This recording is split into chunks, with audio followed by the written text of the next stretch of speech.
Chapter 667. Dad. Luan looked at Feng Hui carefully and said with uncertainty, "Aren't you worried? The Yi family invited you over so late. They must be talking about Feng Yin, right? They haven't released Feng Yin yet. Will there be any problem?" Feng Hui was indeed laughing. At first, he restrained himself, but after he laughed, he became a little unscrupulous and said, "Don't you think it's something worth being happy about?"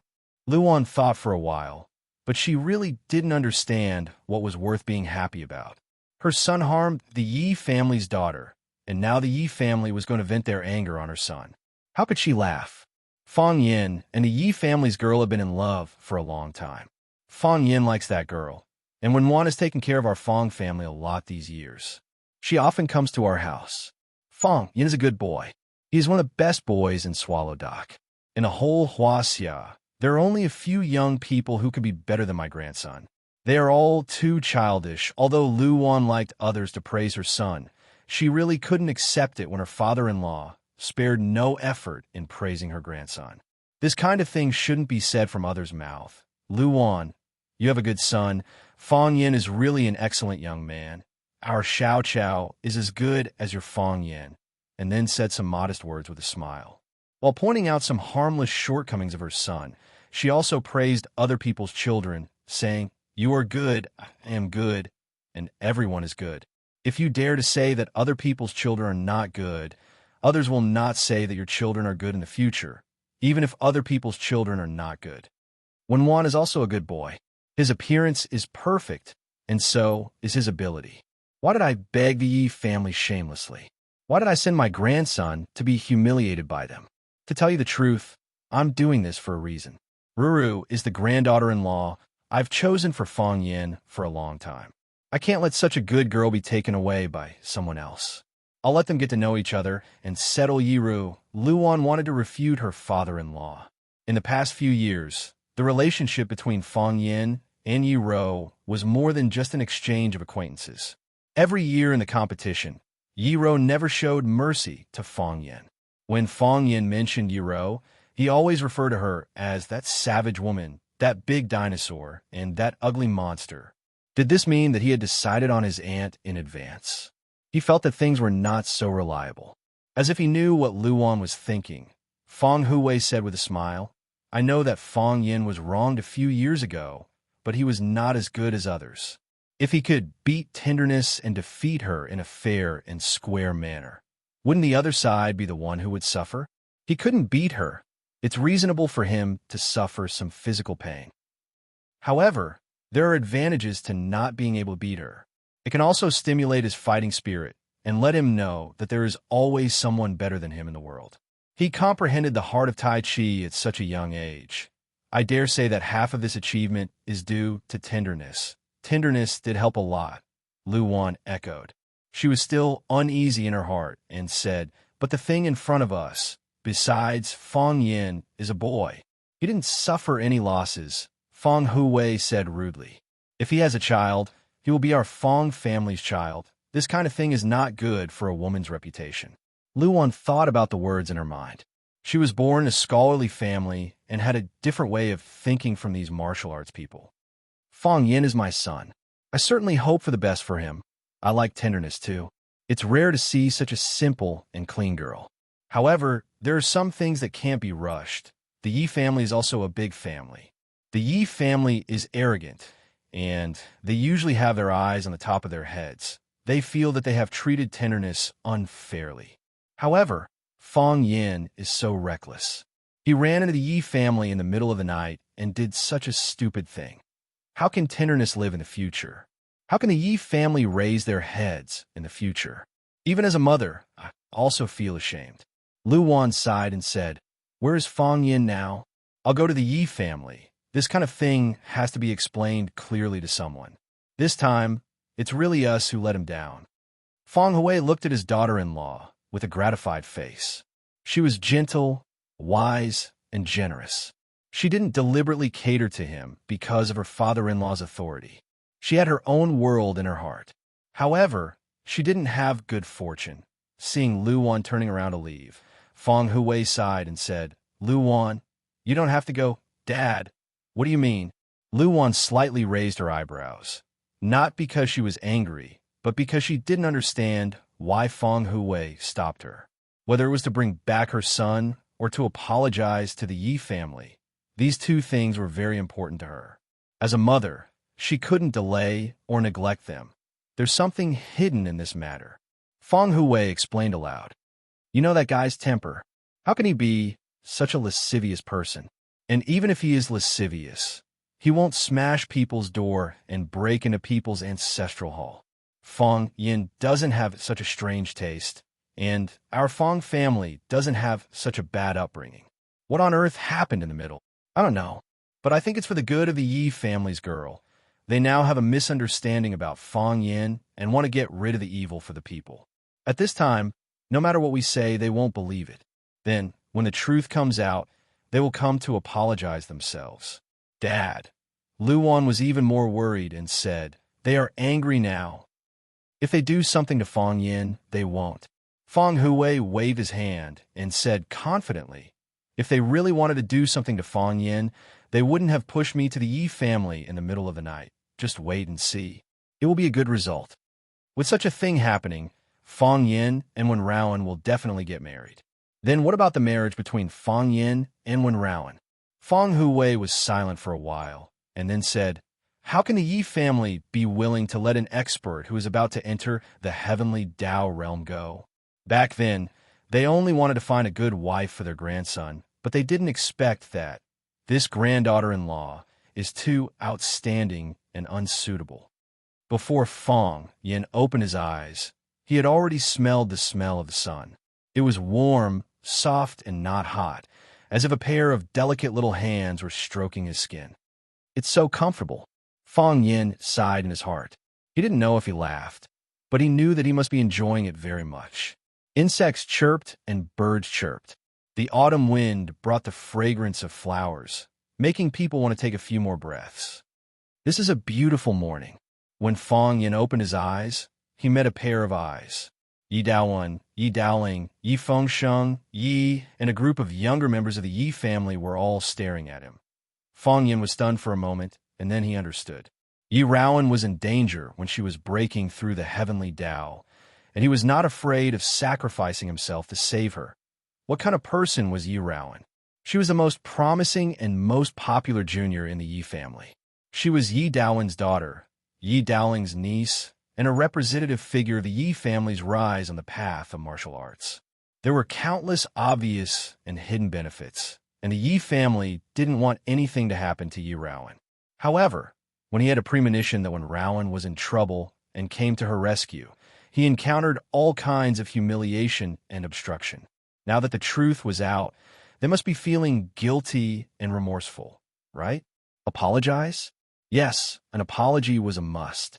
He didn't need to apologize, but if they apologized, it would prove that he was in the wrong, and then he could ask for some small compensation. For example, asking them to agree to marry Yi Raowen to him as his wife. They would definitely feel that his request was too much, and that he was asking for too much. However, if they understood what he had done, they wouldn't have such thoughts in their hearts. That was moving a mountain. Although it was said to be moving a mountain, it was actually moving a grenade that could explode at any time in Yi Raowen's body into his own body. Yi Raowen was safe and sound, but he could die at any time. If it wasn't true love, how could a person be willing to die for another person? Since they already knew that their love for Yi Raowen was true, then what reason did they have to refuse a man who loved Yi Raowen? He smiled at Yi Daowen and Yi Daoling and said, "Uncle, third uncle, why are you here? Don't mind these small things. I just did what I should do." Everyone looked at Feng Yin as if they were looking a lunatic. This guy made such a big mistake, yet he still had an expression that wanted to be praised. What was he thinking? Feng Yin, do you still have any shame? What kind of hero is taking advantage of someone's difficulties?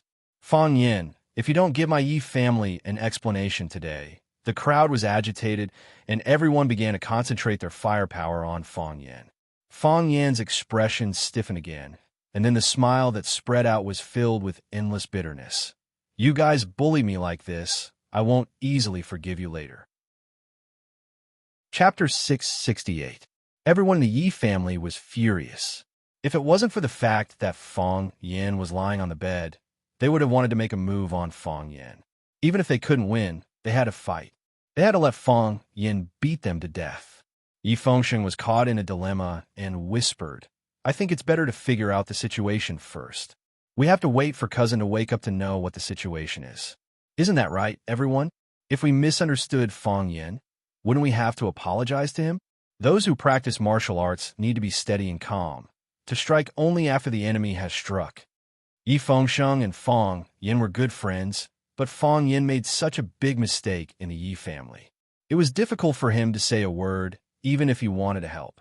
One had to know that from last night until now, several cousins didn't give him a good look, especially after his first uncle Yi Daowen accused him of revealing the secret path to the Yi clan's ancestral hall.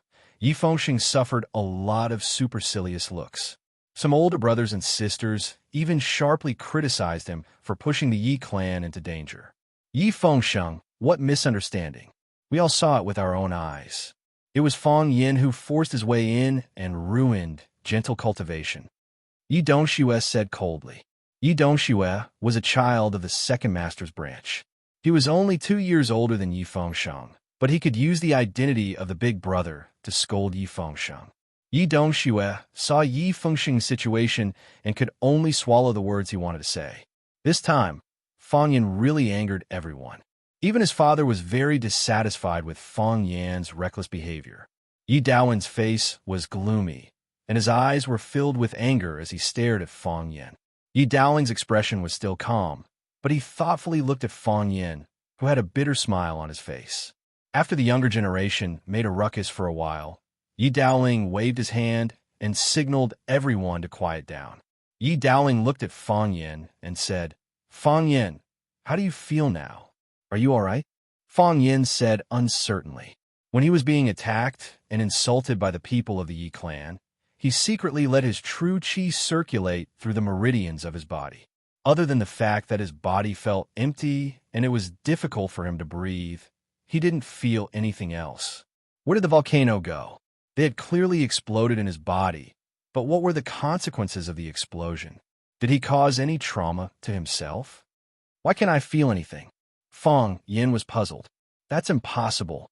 With the heat of that volcano and the scale of its eruption, even if it didn't blow people up into pieces, it would at least turn their internal organs into charcoal. They were even prepared to die. Yi Daoling raised his eyebrows slightly and said, "Is it good or bad?" "It shouldn't be good," Fong Yin said, "but I don't feel anything wrong for the time being. Maybe I'll be crippled in the future. Don't worry. I'll let you know when the results are out. Where's the gentleness? How's Tungwen now? You still have a face to mention Wenwan." Yi Daowen suppressed the hostility in his heart and shouted angrily. "Wenwan became like this because of you." Fong Yin smiled and didn't answer Yi Daowen's question. He knew that there must be a big misunderstanding in this. Yi Daoling patted his elder brother's shoulder and motioned him not to be angry. Then, he looked at Fong Yin and asked, "Fong Yin, tell me the truth. What happened last night? What did you do after you broke into the stone room?" Fong Yin reached out and rubbed his forehead and said, "Before I fought with third uncle, I said that I felt that Wenwan's situation was not good. Something might happen." Yi Daowen's eyes were slightly cold, but he endured and didn't say anything. Later, when I was fighting with third uncle, I took the opportunity to slip away and broke into the stone room under the ancestral hall. When I went in, Wenwan was lying on the floor of the stone room, struggling and rolling. The temperature of her body was very high, and she was about to burn herself. There was a volcano in her body, and then I found a way to move the volcano into my body, and then I fainted. What happened after that? I have no idea at all." Yi Daoling frowned and said, "You mean that when you went in, Wenwan was already in a bad situation?" "Exactly," Fong Yin said with absolute certainty. "Nonsense," Yi Dongxue retorted unceremoniously.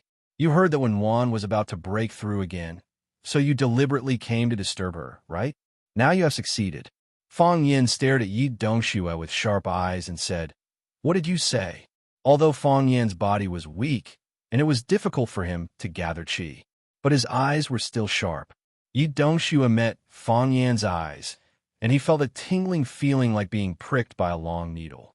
Only then did he remember that this man had the heart of Tai Chi, and it was said that he broke through again and achieved the light of Tai Chi. Even the old men of Taoism specially came to visit. A few days ago, they heard that he killed by Xiao outside, the #1 expert of the younger generation of Swallow Fort in their minds. If they were to really fight, he might not be able to do anything to him. However, in front of the elders of the family, he must not give in. Although he felt guilty, he still sneered and said, "Isn't it? Do you think we don't know what happened between you and Wenwan? If Wenwan conquered heaven, do you think there will still be a chance between you two? You are afraid of this. So at the critical moment of Wenwan's breakthrough, you deliberately rushed in to disturb her breakthrough, saying that you had a premonition before breaking the door. Do you think you're a god of divination? Fang Yan, using such nonsense to deceive our Yi family. Do you think we are all idiots? I knew it would be like this," Fang Yin said with a wry smile. Fang Yin sat up from the bed, looked at Yi Dowling and said, "Uncle, third uncle, do you think so in your heart?" Fang Yin, if that's not the case, can you give me an explanation? Yi Dowling clenched his fist and shouted in a deep voice. Wenwan's breakthrough in the secret room was supposed to be a foolproof thing. However, you broke the door in the middle of the night and broke in at the critical moment of Wenwan's breakthrough. Fang Yin, don't try to deceive us with the lie that you had a premonition that Wenwan would have an accident. Outsiders don't know how Wenwan is. How can you know? Fang Yin, I originally didn't believe that you would do such a thing. Yi Dowling sighed softly and said, Wenwan was inspired and broke through in the stone room. This is a big thing for our Yi family. As a result, after you broke in, Wenwan failed to break through and has not woken up until now. Fang Yin, if you say that you have no selfishness, I'm afraid it will be difficult to give a satisfactory explanation. Yi Dowling was a smart person, and smart people's imagination was particularly rich. After Fang Yin broke into the stone room, the first person to open the stone door was him. When he saw Yin Wan and Fang Yin hugging each other naked, he mistakenly thought that the two of them had some relationship beyond friendship. Even if they didn't really do anything deep for a traditional family like theirs, it was enough to scare people. However, after they were carried out of the stone room, Yi Dowling knew that the two of them were temporarily innocent according to some experience and detailed analysis. Yin Wan still maintained her virginity, and Fang Yin was not a lustful person. However, another problem appeared. Yin Wan failed to break through. Did she fail because of herself, or because of Fang Yan's harassment? This was also the reason why the Yi family was so angry. Fang Yin, you are a smart person. Yi Dowling looked at Fang Yin and smiled silently. He said, in my opinion, you're the best among the younger generation of Swallow Dock. Especially the incident 3 years ago, it made me feel shocked. It is precisely because you are too smart that we can talk about some things more clearly. You like Wenwan. Are you willing to admit this? Fang Yin grinned and said, why can't I admit it? I like Wenwan. Wenwan also has a good impression of you. Don't say it so lightly. Fang Yin waved his hand. Wenwan likes me too. I am her boyfriend, and she is my girlfriend. If it wasn't for my father's grave, we might have become husband and wife. Since you admit it, then you should know that if Wenwan breaks through heavenly Tao, the Yi family will never agree to your marriage. Isn't that right? Yes, I know. Fang Yin nodded with absolute certainty.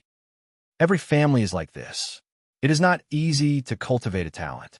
Yin Wan is a rare martial arts genius. If she succeeds in breaking through this time, she will be a rare martial arts genius in hundreds of years. There is no doubt about her excellence. As long as one has eyes, they can see it.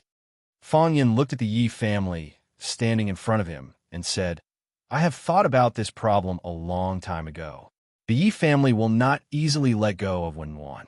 If we want to be together, we will definitely encounter a lot of obstacles. However, there is no other way. I have already fallen in love with her. Since I have fallen in love, then there is no way to find another woman to fall in love with. If it is so easy to do, then this kind of love is not love. This kind of love is not worthy of Yin Wan. What else can I do? Fong Yin shrugged his shoulders and laughed self-deprecatingly. He said, "As long as you don't kill me or cripple me, I will marry her as my woman. This is something that has been decided a long time ago. It has been decided 3 years ago. I will not change, and she will not change, so only you can make some changes." Chapter 669. Autumn was gradually approaching, and Swallow Dock was now a bit chilly. The leaves of the locust trees in the yard were still lush, but they were dazzling yellow. The sunlight, which was not so hot, shone on these yellow leaves, making them more golden, and even the edge of the leaves seemed to leak light.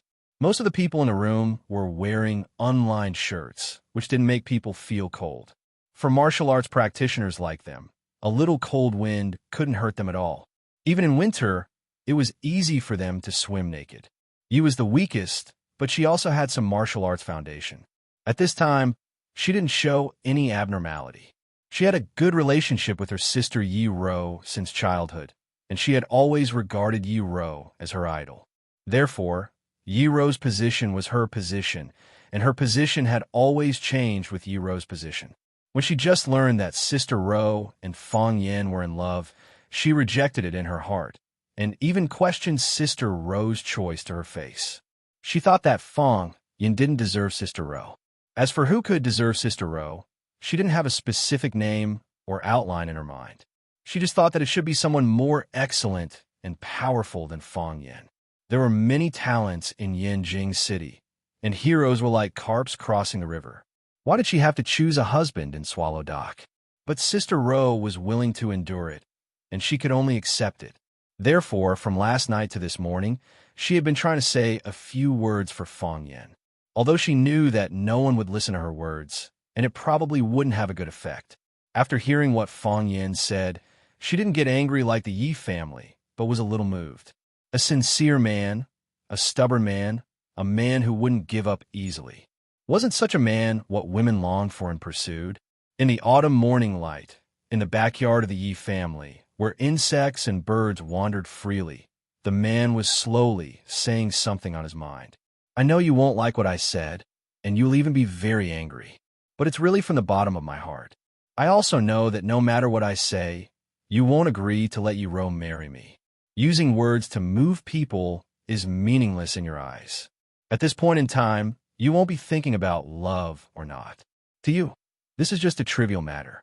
The first thing you consider is that your family will lose a heavenly Tao expert. You will imagine it as Mo1 or a divine dragon that can injure Moan. They are only at the heavenly Tao realm. If Yi Genel succeeds in ascending the heavenly Tao, she will be a figure like them. Such a person can dominate the 9 heavens and soar tens of thousands of kilometers. How much influence and benefits can she bring to the Yi family?" Fong Yin was lying on the mahogany bed near the window. This was Yi Fengxing's bed. In the past, when Fong Yin came to find Yi Fengxiang, he would often roll around on this bed. "But I care. I like Yi Ruru, so I must marry her. You will object. You will object vehemently, but I will also find ways to get her. We may elope, or we may set up a table outside, light a pair of candles, and get married. That's what couples in feudal society would do when they are forced to do. Now it's a legal society. Yi Ro and I are both adults. We will bring our ID cards to Beijing or to any government office. We can legally become husband and wife for only 9 yuan. If you dare to break us up, you will be breaking the law. I will sue you. We have known each other for so long. You must not think that I'm a lecher. But if I have no choice, I will not hesitate to coax you with flowery words. Drinking or drugging is also possible. I have to find a way to do it. I want Yi Ro to be my woman. I want Yi Ro to give birth to our child. I want Yi Ro to be with me. It's better for you to be angry than for me to sulk. It's better for outsiders to scold me for being shameless than to scold myself for being useless. Look, I can also be like you, a man who will do anything. I won't talk back if you scold me. It's natural for me to suffer a little grievance if I want to abduct someone else's girl. If you hit me, I will naturally dodge or fight back, because I know you may really kill me. I don't want to die. If I marry Yi Ro, I don't want to die." Everyone present was stunned. No one would have thought that he would be so direct with his words. and that he would be so blatant about it. The men of the Yi family were either angry, sarcastic, or staring at him with deep eyes. Watching him speak his mind could also be regarded as another form of declaration of war. This was probably the meaning of Fong Yan's vow to marry Yi Ro. I want to tell you that I will definitely marry Yi Ro. Fong Yan looked at the people in front of the bed and said. His tone was calm, but there was unshakable firmness in his words. But I also want to do it beautifully, so that you will feel less resentful. At least, don't let Ro be in such a dilemma. Although Ro looks cold, she values affection the most in her heart. She values the love between us, and she values the affection between you more. We can fight and scold each other unscrupulously, but what about Ro? She doesn't want to give up our feelings. She doesn't want to disappoint your affection. So, she can only be in a dilemma in the middle. I don't want Ro to be in a dilemma. Fong Yan looked at Yi Daowen and Yi Daoling and said, So, today, I will tell you my thoughts and what I want to do. I want to marry Yi Ro, and what do you want me to do? Marry into her family. Yi Daowen gritted his teeth and said. Fong Yan smiled bitterly and said, It seems that I am in a dilemma now. Let's not be changed by him. Someone reminded him.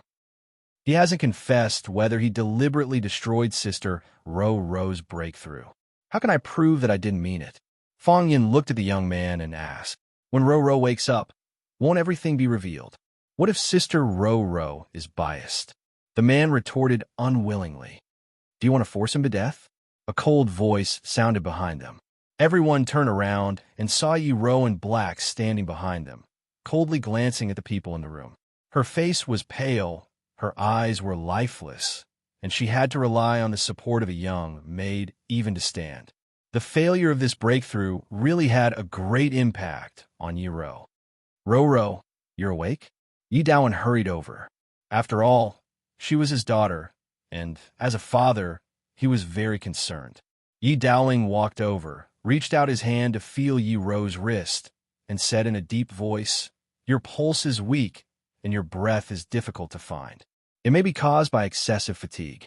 Why don't you have a good rest when you wake up? What are you doing here?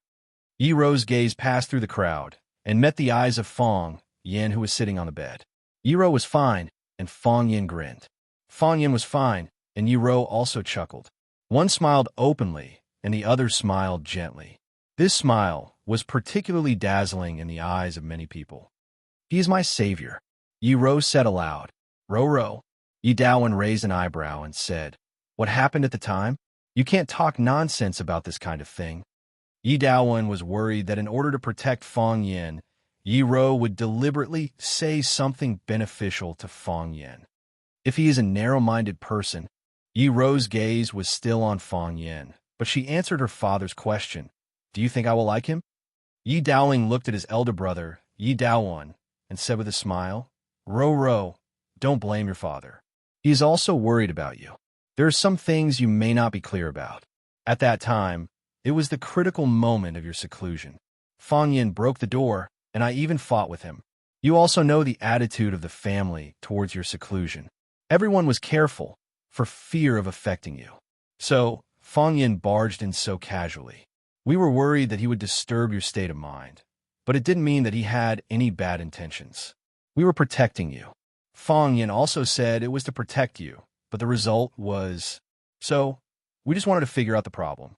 I encountered a problem during my seclusion. I couldn't make up my mind. Yi Ro said, What? What aspect couldn't you make up your mind? Yi Daoling asked, severing my emotions. Yi Ro said, Hiss. Yi Daoling sighed softly. He didn't expect to face such a problem while climbing the heavenly Tao. With his cultivation level, he didn't need to consider such a problem for a while. However, if it was just severing his emotions, why couldn't he make up his mind? One had to know that the heavenly Tao was the only great Tao in the world. Serving the Tao was also fundamental. In order to climb above the heavenly Tao, what was the point of caring about love? The elusive black dragon, the divine dragon that soared into the sky, and the talented azure dragon were all heavenly Tao realm experts. Weren't they dedicated to serving the Tao? How could they be affected by the mundane matters? To them, these were ultimately trivial matters. A person might only have one such opportunity in their life. If they lost it, it would probably be too difficult to break through again. Yi Daowen looked at Yi Ro with a puzzled expression and said, "Emotions? How do you sever it? That crane is Fong Yen. That deer is Fong Yen. That enemy general is Fong Yen. That malicious ghost is also Fong Yen." Yi Ro looked at Fong Yen with a burning gaze before turning her gaze away shyly. She said, "I can't bear to kill him."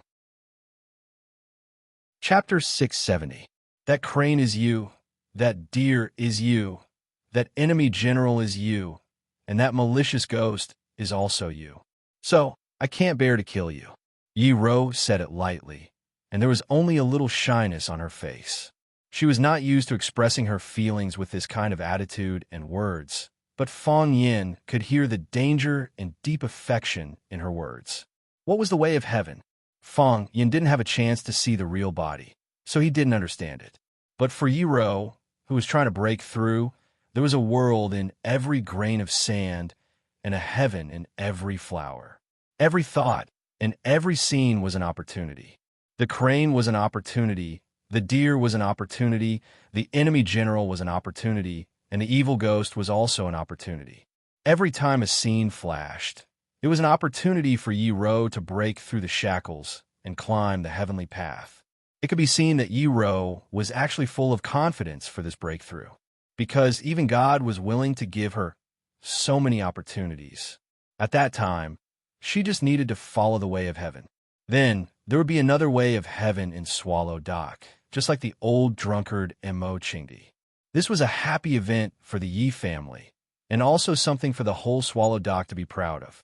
However, the words, "I can't bear to kill him," meant that she missed such a great opportunity. Learning martial arts was more difficult than crossing a single plank bridge in the college entrance examination.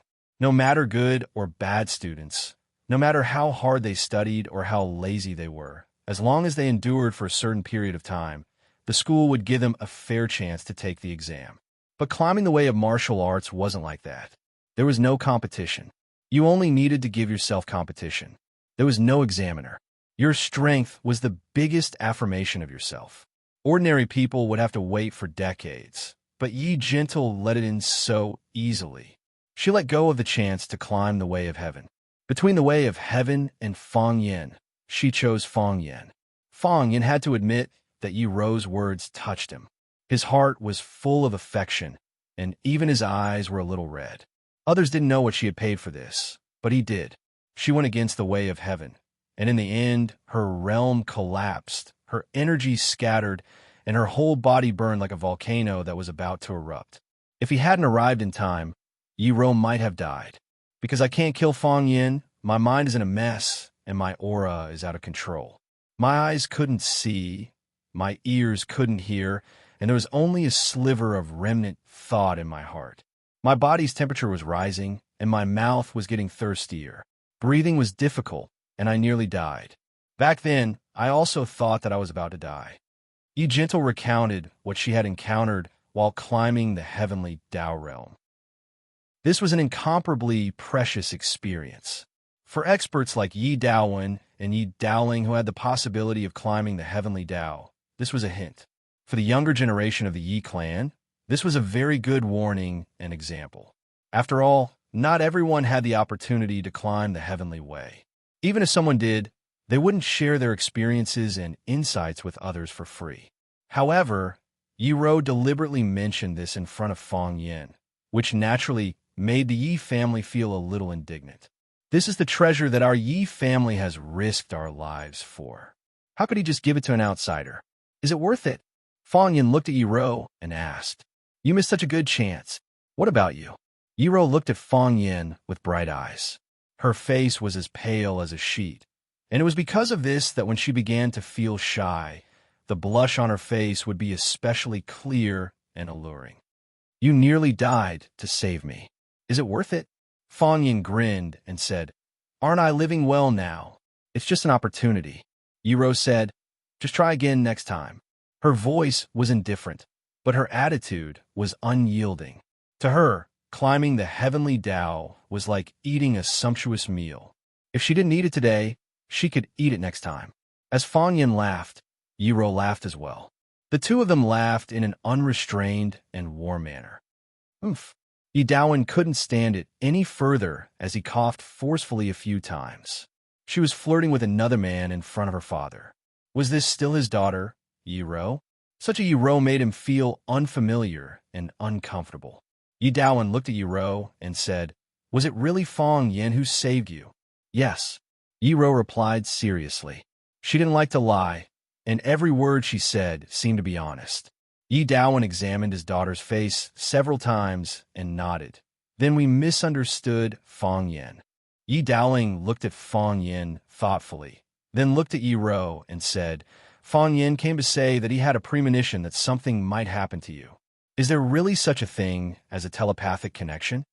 "I don't know if there is, but when Fang Yin went over," Yiro thought for a moment and said, "I was already delirious and was suffering from the heart fire. Roro's state at that time was very dangerous. If the heart fire was allowed to burn or explode in her body, it is possible." Fang Yin thought for a moment and said, "She would either be crazy or stupid. Her life might even be in danger. This is also the reason why I broke into the Yi family's ancestral hall in a hurry. So please forgive me. This is also for the good of the Yi family." After figuring out the situation and knowing that he misunderstood Fang Yin, Yi Daowen was straightforward. He bowed deeply to Fang Yin on the bed and said, "Thank you for saving Roro." Fang Yin waved his hand and said, "I just said that Roro is my girlfriend. If you want me to save her, I will save her. If you don't want me to save her, I will save her. We will discuss other things later," Yi Daowen said. He was still unwilling to admit the identity of Fang Yin as his prospective son-in-law. He was even unwilling to discuss this topic with him in depth. This was a major event related to the Yi family. As a father, he might not be able to make the decision. However, he was Yiro's father and could make the decision to a certain extent. He turned to look at Yiro and said, "Your body is weak. Go back and lie down to rest." After that, he flicked his sleeves and left. Yi Daoling looked at Fang Yin and said, "Fang Yin, we misunderstood you. As you said just now, you have your position, and we also have our position. The Yi family's face needs to be maintained, and the Yi family's ancestral hall needs to be guarded. Some unpleasant things happen in the middle. Don't take it to heart. After all, you didn't suffer a loss. Instead, it was my side that suffered a big loss in your hands, right?" Fang Yin looked at Yi Daoling and said, "Third uncle, I know. It's not easy for us, and it's not easy for you. I won't take these things to heart." "That's good." Yi Daoling laughed and said, "However, I also want to thank you for saving our family's Roro. She is the lifeblood of our family. We don't want her to be in any danger. I thank you on behalf of the Yi family." When Yi Daoling spoke, he bowed deeply to Fang Yin. The younger generation of the Yi family looked at each other and also bowed to Fang Yin. Fang Yin didn't dare to accept it. When he wanted to get up from the bed, his wrist was weak, and he almost fell to the ground. Yi Fengxing's hands and feet were nimble. He used his big belly to push Fang Yin back. He looked at Yi Daoling and said, "Third uncle, Fang Yin was seriously injured just now. His body is very weak. How about we let him have a good rest?" Yi Daoling nodded and said, "That's right. Fang Yin should rest well here. There's no need to rush home. I'll personally go to the Fang family in a while and explain it to your family." Fang Yin nodded and said, "Okay, thank you, third uncle." Yi Daoling walked to Yiro and said a few words to comfort her. "Don't feel bad, relax, and there will be opportunities in the future." Then he turned around and left. Yi Fengsheng patted Fang Yin's shoulder and said, "I knew you would be fine." Fang Yin looked at his chubby face and said gratefully, "Thank you." He knew that Yi Fengsheng had been speaking up for him and protecting his position. It wasn't easy to do this kind of thing in his own home. It wasn't easy for Yi Fengsheng either. Everyone had their own difficulties. Yi Fengsheng laughed and said, "When did you become so wishy-washy? The Fang Huahua, I know, isn't such a person." He looked at his cousins who were guarding the room and refused to leave. He pushed their shoulders and said, "Let's go. We didn't sleep last night. Let's go back and sleep." We're so sleepy." There were still some people who wanted to say something, but they were stopped by Yi Fengxiang's fat palm. When Yi Fengxiang helped close the door, he winked at Fang Yin, who was lying on the bed. Fang Yin smiled bitterly. This guy was really a good brother. Bang! The wooden door of the room was closed. Only Fang Yin and Yi Rou were left in the room. The young couple hadn't seen each other for months. When they met again, it was such a dangerous moment. Now that the crisis was over, the two of them could be described as surviving a disaster. There were some indescribable feelings in their hearts. Fang Yin looked at Yi Rou, and Yi Rou looked back at Fang Yin. The two of them looked at each other. Endless words were exchanged through their eyes. They didn't even need to speak. "I've been thinking." Fang Yin lowered his head and said, "If I die like this, although you'll miss me, I'll more or less feel indignant. For a smart person like me, why would I give up my life for a woman whom I've only held hands with a few times? Isn't that too much of a loss?" "Yes, it's too much of a loss." Yi Rou nodded. She walked towards Fang Yin step by step. Her body was weak, so even when she walked, she was a little unsteady. This time, she had really lost a lot of energy. Yi Rou stood at the head of the bed and stood in front of Fang Yin. She said softly, "Look up." "What?" Fang Yin looked up and asked. Yi Rou bowed slightly and pressed her soft lips against Fang Yin's. Chapter 671. The girl's lips were soft and cool, as if he was eating a mint-flavored cotton candy. This was not the first time that Fang Yin and Yi Rou had intimate contact, but the previous contact could only be called lip-rubbing. This was their first real kiss. Yi Rou not only pressed her lips on Fang Yin's, but also put her tongue into Fang Yin's mouth. Oh, this was a French kiss. Fang Yin didn't know why it was called a French kiss when people put their tongues into each other's mouth and stirred. He didn't even know what kind of French kiss was, such as Huasias, Britishes, Koreans, Japaneses, or Africans. He didn't have much experience in this. However, Yi Rou's movements were also jerky. She put her tongue into Fang Yin's mouth, and it was as stiff as a frozen snail. The snail crawled and squirmed with difficulty, but always accidentally scratched Fang Yin's teeth. Fang Yin didn't feel any pain. He just felt sorry for Yi Rou. He was worried that his teeth might cut her tongue. Because his mouth was blocked by Yi Rou, Fang Yin could only signal Yi Rou with his eyes. He turned his eyes to the left to remind Yi Rou that she could also turn her tongue to the left. He turned his eyes to the right to remind Yi Rou to turn her tongue to the right as well. His eyes were the guiding light, and all Yi Rou needed to do was wave her tongue and follow his instructions. However, this idiot didn't understand what Fang Yin was saying at all. Because of her shyness, she closed her eyes tightly. Because of her nervousness, her body trembled slightly. Her legs, which were weak to begin with, became unstable. It was as if she would fall into Fang Yin's arms if she was not careful. Yi Rou really wanted to express her enthusiasm. Maybe it was because of her love for Fang Yin. She was doing this very seriously, but she wasn't good at it. Serious children were worthy of encouragement. Therefore, even though Fang Yin carefully avoided her, afraid that his teeth would hurt her tongue, even though Fang Yin was nervous and worried that her body would not be able to take it and she would accidentally fall to the ground. However, Fang Yin still didn't stop him. Everyone had a learning process, and no one was born with it. For example, when he first started practicing martial arts, he couldn't even stand properly in the simplest stance, let alone a difficult skill like kissing. Thump! Yi Rou had just woken up, and her physical strength was exhausted. Finally, she could not hold on any longer and fell forward. Fang Yin immediately reached out his arms and held Yi Rou in his arms. The warm and fragrant body entered his embrace, and their bodies collided firmly together. At this time, Yi Rou didn't have the toughness of a martial arts master, nor did she have the arrogance and coldness of her usual temperament. She was like a little woman who hadn't recovered from a serious injury, lying in the arms of her man happily. That place made her feel safe. Sense of security? Yi Rou chewed on this familiar yet strange word in her heart. In the past, she never felt that it was dangerous. She just felt that there was no challenge in life. Safe. This word should be used on others. She had never felt this way before. Fang Yin held Yi Rou tightly in his arms and whispered, Before I woke up, I had a dream. What did you dream about? Yiro asked aloud. A bad dream. Bad dreams must be told, Yiro said. My mom said that bad dreams won't come true after they are told. Did your mom say that? Fang Yin laughed. This Yiro was so cute, just like a naive little girl. Of course, she was originally a little girl. It was just that her talent in martial arts was so outstanding that people always forgot her age and gender. Because she was so powerful, no one had ever thought of protecting her. Yes.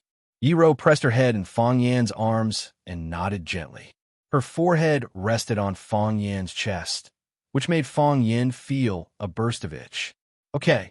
Fang Yin thought for a while and said, Actually, I don't remember it very clearly. I just feel that my head was in a mess at that time, and images kept flashing in my head. In the dream, Bai Xiu didn't die. He was still alive and even more powerful than before. He said that he also liked you and challenged me. We had a fight, and I defeated him again. But I don't know what happened, but you left with him. I was very angry and shouted at you. Yiro, you were my girlfriend. How can you like someone else? You told me that liking is liking, and there was no no or no. Later, there was a longer story. I met Bai Xiu again, I killed him, and you stabbed me. I think this dream is ridiculous. It is ridiculous. Yiro nodded seriously. I don't like Bai Xiu. I didn't like him before. Fang Yin opened his mouth and laughed. Yiro really didn't like Bai Xiu. In order to pursue the phoenix, and also to take revenge on Yiro for beating him up again, Fang Yin had deliberately used Bai Xiu's name to write an extremely mushy love letter to Yiro. Yiro had actually run over to Bai Xiu and beat him up. At that time, I knew that the love letter was written by you, Yiro said in a low voice. You knew? Fang Yin was surprised and said, If you knew it was written by me, why did you go to Bai Xiu to settle the score? Because I don't like him, Yiro said. This kind of answer is really capricious. Although I know it's not Bai Xiu's fault, since I don't like him, I have a reason to beat him up, so I want to beat him up. I don't like that kind of joke, Yiro said. I didn't like it at that time. Fang Yin nodded and said, It won't happen in the future. I heard what you said. What?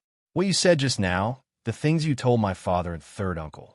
Fang Yin smiled and said, It's good that you heard it, so you can be mentally prepared in advance. Yiro nodded and said, You said you wanted to coax and drug him. Fang Yan's heart was in his throat. He forgot that he had said such a stupid thing. He explained anxiously and said, I just said it casually. You're so smart. How could I deceive you? If you drugged him. Yiro's voice didn't sound very real because her head was buried in Fang Yan's arms. Tell me in advance, and I'll pretend not to see it. Fang family. Old man Fang Huwei carried the birdcage to the backyard early in the morning. The backyard was sunny and the air was fresher. Opening the back door next to the small courtyard where Imo Qingdi used to live, he could see the scenery on both sides of Shahizi River. There were village women washing clothes and vegetables by the river, urchins running and playing by the river, and old men playing chess and fishing by the river. Because they were in the middle of a battle, they didn't have time to care for the fish that bit the bait. Fang Huwei thought that he should take his old friend out for a stroll on such a good day, but the eagle's silence made him worried. Old friend. Fang Huwei had never given the eagle a name, so he always called it by that name. Ever since it came to the Fang family, it had become a part of the family. Today is another good day. The eagle looked at him with lifeless eyes. Its body was getting weaker and weaker. Look at you, you're such a stupid bird. Other birds are catching insects in the sky and fish in the river, but you, other than standing here all day, you can't do anything. You don't even know how to say a word. The Vajra eagle still didn't speak, no longer teasing him like before. Fang Huwei sighed and said, You've also got the temper of the Fang family, stubborn. A voice came from the front. Fang Huwei tilted his head to listen and then said to the Vajra eagle in front of him, Old buddy, they should be here soon. I hope that kid didn't suffer in the Yi family. The eagle naturally didn't respond. Steady footsteps came over. Yi Dowling stood beside Fang Huwei with a smile and said, Old man, are you walking your bird again? I'm old. Talking to people will be disliked. So when I have nothing to do, I talk to it. It doesn't dislike me, and I don't dislike it either. Instead, We live in harmony. Feng Hui said with a serious face. Yi Dowling said with a face full of guilt, Old man, don't be angry. Last night, everything happened so suddenly. Big brother and I were a little rash. We invited you over to discuss a solution to the problem. At that time, Big brother was worried about Wenwan's safety, so his words were not pleasant to hear. Old man, don't lower yourself to our level. I came here this time to apologize to you, old man. Feng Hui turned to look at Yi Dowling and asked, Did you figure it out? Yes. Yi Dowling nodded. Feng Yin really broke into the Yi family's gate to help Wenwan. It happened suddenly, and we didn't quite understand his behavior. That's why there was a series of misunderstandings. You know it, but I don't. Feng Hui sneered and said, My grandson was worried about Wenwan's safety. He didn't even give me the time to explain and ran to your Yi family. What's the result? How did your Yi family treat my Feng family? How did your Yi family treat Feng Yin? What does my grandson owe your Yi family? If you think about it carefully, it's your Yi family that owes my grandson more. Dowling, our Feng family is small. We can't let others bully us, right? Chapter 672. A family was equivalent to a fruit tree, and the members of the family were the fruits of a tree. Most of the fruits on the fruit tree of the family were the type with ordinary aptitude. They were not pleasing to the eye and hated to taste. This was also the reason why ordinary people or ordinary families occupied the majority of the world. This was the foundation of society, the base of the pyramid. A few of the fruit trees of the family would have one or two geniuses with above-average aptitude. They could not lead the whole family to charge forward, and they were far ahead of the other children of the family, neighbors, and friends. Therefore, these people were the object of envy. Some lucky clans would have several big and sweet fruits on their fruit trees. Like the Yi clan, where the three tigers advanced side by side. The three tigers took the lead to attack the city and pillage the stronghold, while the other clan's disciples waved flags and shouted war cries to support the attack. This kind of clan was extremely rare. Once they appeared, they could become the best in their field. For example, the families on the wealth list every year, they jointly controlled billions of funds through blood ties. The Feng family had a strange talent. All the people of Swallow Dock said so. The Feng clan was not a top-notch clan in Swallow Dock. Not to mention a colossal clan like the Yi clan, the Feng clan was slightly inferior to the Ruan clan, where Ruan Xian was from, the Zhu clan, where Zhu Zaidan was from, and the Li clan, where Li Xiao Tian and Li Long were from. The biggest reason for this situation was that the Feng clan did not have many descendants, and they did not have many sons. Old man Feng Hui had at least one brother. When it came to the generation of Feng Yan's father, Feng Yixing, there were only one boy and 3 girls. The 3 aunts had married off, and Feng Yixing had died in battle. The backbone of the Feng family at the entrance of Swallow Dock was suddenly wiped out. This was also why the heavy responsibility of revitalizing the Feng family fell on the shoulders of a young man like Feng Yan. He was the same age as Yi Fengsheng, Li Xiaotian, and the others, but he had already shouldered the responsibility of Yi Dowling and Yi Daowen's generation. Wasn't it natural for him to work harder than others? Old Master Feng Hui was a martial arts prodigy. Feng clan's Tai Chi Kung Fu, which was famous for its gentleness, was modified by him. He infused it with a strong and forceful force, turning it from a strong body into an invincible killing technique. Even Mo Qingdi and Feng Yin were deeply influenced by this Kung Fu. Feng Hui was already famous at a young age, and the people he associated with were the best in the Inner River. Later, he was chosen by a leader within the Red Wall and became the emperor's personal guard. Feng Hui's legs were paralyzed in the prime of his life, and he became half a cripple. On the other hand, Feng Hui's only son, Feng Yixing, was not proficient in martial arts, but was rather interested in calligraphy and painting. The Feng family sank to the bottom of the valley. However, the Feng family had produced someone like Mo Qingdi. Strictly speaking, Mo Qingdi could not even be considered as a true member of the Feng clan. He was merely a disciple that Feng Huwei had taken in from the outside when he was young. However, as he practiced, he was able to comprehend the Tao through martial arts and became one of the 3 dragons of Huaxia, the Azure Dragon. Not only the entire Swallow Dock, but even the entire pugilistic world in Huaxia had a whole new level of respect for the Feng clan. Don't underestimate the enemy. When they were at their peak, who would dare to speak harshly to the Feng clan? At that time, the Feng family was in the limelight. Even the 3 tigers of the Yi clan, who were shining brightly now, were suppressed by Emo Qingdi to the point that they could barely breathe. There was no chance for them to stand out at all. Misfortune never came alone. When Emo Qingdi was at his peak, he accepted the challenge of the Dragon God, and his tendons were cut off by the Dragon God. Just when everyone looked down on the Feng clan again, some people sighed, and some people were gloating. Feng Yin stood up. Feng Yin comprehended the heart of Tai Chi in his 20s. No one dared to look down on the Feng clan, but there was no way to pay too much attention to the Feng clan. It was like the fruits of a fruit tree. Most of them were thin and ugly, but there was a chance that one of them would mutate and become the most dazzling one in the entire forest. Feng Huwei was like that in the past, Emo Qingdi was like that later, and Feng Yin was like that now. Yi Daoling lived in Yinjing most of the time, and there was a huge gap in age and seniority. There was little contact between the two. However, he didn't dare to have the slightest contempt for this old man. Not to mention his identity as the Emperor's guard, he shamelessly ran to the Yi clan to challenge them. In the end, Yi Rou forced his precious grandson, Feng Yin, to use the heart of Tai Chi. Just take this investment as an example. He was also extremely foresight, right? Not to mention the current emotional entanglement between the 2 young people, which caused so much trouble for the Yi clan. Hearing Feng Huwei say, Daoling, our Feng clan is weak, and we can't let others bully us, right?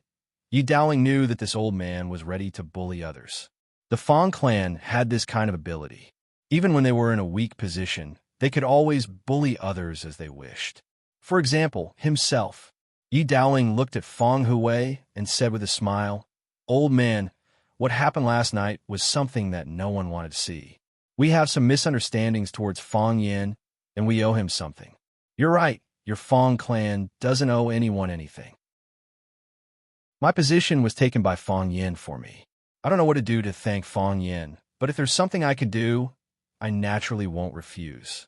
Feng Huwei nodded with a smile and said with a straight face, The Yi family is capable, and the Yi family is also moral. Everyone is well aware of this. We don't need you to do anything special for our Feng family. Although the Feng clan is weak, we still have a bowl of rice to eat. I just hope that when the Feng clan is being bullied, the Yi clan can stand on the side of fairness and speak up for our Feng clan. This isn't difficult, right? Yi Daoling smiled bitterly and said, Old man, this is indeed difficult. Why? Daoling is unwilling? Feng Huwei looked at Yi Daoling and asked, I know it's not easy. Yi Daoling put away the smile on his face and said, But our Yi clan is duty-bound. Feng Huwei reached out to pat Yi Daoling's arm, but thinking of his current position, he raised his hand in the air and didn't put it down. Yi Daoling smiled and squatted down. He said, Old man, come. I'll push you out for a walk. I haven't chatted with you for a long time. How can one have so much time to gossip with others when one is in an official career? Feng Huwei said with a smile, Caring for the people of the country is 100 times better than caring for an old man like me. Daoling, I appreciate your kindness. No need, go and do your work. I know you have a lot of things to do. Yi Daoling pondered for a moment and said, Old man, then you sit here and bask in the sun. I'll go back and make some preparations. Go. Feng Huwei nodded and said, It's time to make some preparations. Feng Yin was seriously injured. At least, that's what he told others. Feng Yin felt that his body was empty. No matter how hard he tried, he couldn't muster any strength. He felt that he had lost all his martial arts and became a trash who could no longer practice martial arts. That's what he told the Yi clan. Yi Fengsheng stood at the head of Feng Yan's bed, his eyes sweeping over Feng Yan's face and body. It was like a brilliant policeman was examining a suspect he had caught. Ha ha ha, Yi Fengsheng laughed. Fang Yin looked up at Yi Fengsheng and said, I'm already injured like this. What's so funny? You really lost your strength? Yi Fengsheng asked. Really? Fang Yin nodded seriously. Stop it. Yi Fengsheng said with a smile. You just don't want to go back? You just want to stay in our Yi clan? You just want to see my sister a few more times? Is there a need to make yourself look so pitiful? I'm telling the truth. Fang Yin said seriously. The smile on Yi Fengsheng's face disappeared. He looked at Fang Yin seriously again and said, You're not joking with me, are you? Do you think I'm joking with you? You really don't have any martial arts left. Fang Yin sighed softly and said, I've lost it temporarily. I don't know what will happen in the future. You won't look down on me, right? Yi Fengsheng was stunned for a moment and said anxiously, Why would I? We're brothers. Whether you know martial arts or not, we're all brothers. Ruan Qian's martial arts aren't good, but we've never looked down on him. You have to leave quickly. You can't stay in Swallow Dock any longer. Otherwise, when Sir Shun unleashes his power, it'll be very dangerous for you to stay here. You can't go back to Flower City either. It's also very dangerous there. We'll go to North Sea, where there aren't many people. It won't be easy for them to find us. Zidan is there. I'll go with you. If anything happens, us brothers can take care of each other. Call Lil Tian, Ruan Qian, and the rest to go with us. When we're free, we can catch birds and hunt for rabbits as an ambush from 10 sides, Fang Yin added. Yi Fengsheng threw a punch at Fang Yan's face and scolded, Fang Huahua, you idiot. You're joking about something like this? Fang Yin tilted his head to dodge Yi Fengsheng's attack and explained, I was hoping that you could cooperate with me. With your personality, if I told you that I'm fine, wouldn't you show all your emotions on your face? Everyone in your family is smart. They only need to take a look at you to know what kind of situation I'm in. If I didn't act more seriously, they would have already chased me out of the house, right? Yi Fengsheng thought about it and accepted Fang Yan's reason. He said, My sister's body is weak now. She won't be able to leave the house for a while. It'll be good for you to stay with her. However, you don't have to go to Sir's place for the time being, right? Fang Yin was silent for a long time, then said in a low voice, The beauty cave is the best place to wear down a man's willpower. After seeing gentleness, I suddenly lose interest in everything.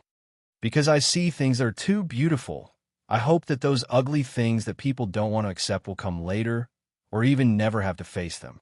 However, I still have to face them in the end. Chapter 673. What are you trying to say? Yi Fengsheng asked in confusion. If you want to stay with my sister, you can keep pretending to be dead. If you say that you haven't recovered, the Yi family will take responsibility for you. If you don't bring it up, the Yi family won't drive you out. If you really lose your kung fu, the Yi family will have to give you an explanation. The Yi family won't bully others. You are a rough man. You don't understand. Fang Yin sighed. You appreciate the flowers and don't want to see the branches again. You experience the spring wind and summer rain and don't want to endure the heat and cold. You go through the whole spring and want to stay in the season where everything grows. When Fang Yin saw Yi Ro, he wanted to stay with her. He didn't want to deal with those things that made him tired and suffocated. He wanted to enjoy this kind of joy, which was as simple as a piece of chocolate and a little love song. Moreover, the joy in his heart was far greater than what he showed. Fang Yin really liked to stay with Yi Ro. He liked to see her smile and not smile. He liked to hear her speak or not speak. He liked her every word and every move. Fang Yin knew that he had fallen in love, but he didn't reject this feeling. He even enjoyed it as if it were malt syrup. Love, Fang Yin thought in his heart. He felt that this was the most beautiful word in the world. Yi Ro failed to conquer nature. At the critical moment of life and death, he risked his life to save her. He and Yi Ro went through the gates of hell together. Only after experiencing life and death could one understand the preciousness of life. Therefore, what Fang Yin wanted to do most now was to stay by Yi Ro's side quietly but restlessly. This feeling was much stronger and more intense than when he went to find the teacher to denounce him and force him to give him an explanation. Because he knew that if he met Mr. Yi, there might be another bloody storm. The situation that he would face in the end might be far beyond his expectation. Even he couldn't control what his future would be like. He didn't like the feeling of being out of control. Fang Yin was a lazy person and a pacifist. He really didn't want to experience so many disgusting things. "Sir, are you not like that in my heart, sir?" Yi Fengshen grinned and said, "I may not know as much as you about other things, but when it comes to picking up girls, you're far inferior to me." Fang Yin looked at him thoughtfully and said, "You can't be, you, a virgin, have the nerve to say that a home run winner like me is a bore?" Fang Yin narrowed his eyes and smiled, saying, "Is it the one from the Bailey family?" Yi Fengshen was shocked and asked, "How do you know?" "Good guess, but I clearly liked Xiao Lu in the past. You have also liked Xiao Hua, Xiao Tu, Zhang Xiaoman, and Li Xiaoying. You have liked many girls." Yi Fengshen's face was full of embarrassment as he said, "I wasn't very sensible in the past. I think every girl has something lovely about her. For every girl you like, that girl doesn't like you. Xiao Zhu is an exception." Yi Fengshen said with a red face, "She is good to me, and I am good to her too. You've picked up Bailey Lu's most beloved sister. Just wait for that madman Bailey Lu to come back from the Gobi Desert and settle the score with you." Yi Fengshen smiled bitterly and said, "When that time comes, you guys have to support me. Besides, Xiao Zhu and I are truly in love. We've already discussed it. When both our parents agree, we'll get married." Fang Yin nodded and said, "As long as you don't let her down, we'll definitely speak up for you. At worst, we'll just let Bailey Lu beat you up." "That won't do. My soft and tender skin can't withstand the ravages of a madman like him." "You didn't think about this when you were picking up her sister." "I thought about it." "Then why are you still picking her up? How can you say that? You're too bold for your own good." Yi Fengshen said with a smile. "Besides, with you guys around, I'm not afraid of Bailey Lu. He's no match for you. You're really good at scheming." Fang Yin said with a sigh, "But I still can't beat you? If you were to lie here for 8 to 10 years, wouldn't the matter between you and my sister be set in stone? If you live in our Yi family, would they be able to recruit other men? Wouldn't they laugh at us?" Fang Yin sneered and said, "If I want to marry Tung Nuo, I'll do it openly. I'll use 8 sedan bearers and 100 Bentleys to send the bride to Yinjing City for 3 laps. Then, I'll bring her back to our Fong family in Swallow Dock. Is there a need to use such dirty tricks?" Yi Fengshen nodded repeatedly and said, "That's right. That's how it should be done. Women all like to be ostentatious." Fang Yin waved at Yi Fengshen. Yi Fengshen put his big face over. "Go and tell Ting Nuo that there's something wrong with my current situation." Fang Yin whispered in Yi Fengshen's ear, "Don't say that I told you. Just say that you found out when you came to see me. Say that I'm enduring the pain and don't want her to know." "Understood." Yi Fengshen nodded seriously and said, "I'll say that if she doesn't come to see you now, she'll never see you again." Fang Yin slapped Yi Fengshen. Yi Fengshen laughed out loud and dodged like a nimble rabbit. "Continue pretending to be dead. I'll go get someone for you." Yi Fengshen ran to the door and said to Fang Yin when he closed the door, "But my sister may be resting with the great ancestor. She may not be able to come over. Don't let the great ancestor know that I'm dying." Fang Yin warned. The great ancestor came. The great ancestor came with Yi Ro. The great ancestor stood at the head of the bed and looked at Fang Yin, who was lying on the bed with a weak body and an ashen face. She said to Yi Ro in her extremely hearty voice, "I thought this guy deliberately instigated the rumors to deceive us. Looking at his situation now, I'm afraid he really can't make it." Fang Yin wanted to beat Yi Fengshen to death. "No, I encouraged Bailey Lu to beat him to death. We agreed not to let the great ancestor know, but you've brought her here." Yi Ro looked at the embarrassed Fang Yin with great interest, and a seductive smile appeared at the corner of her mouth. "Little Yinzi, where do you feel uncomfortable?" The great ancestor looked at Fang Yin and asked. "Great ancestor?" Fang Yin was about to cry. How could she call someone like that? Little Yinzi sounded like a character in The Princess Pearl. He didn't want to be a eunuch. He tried to squeeze out a smile and said, "I feel much better now. I feel much better when I see you.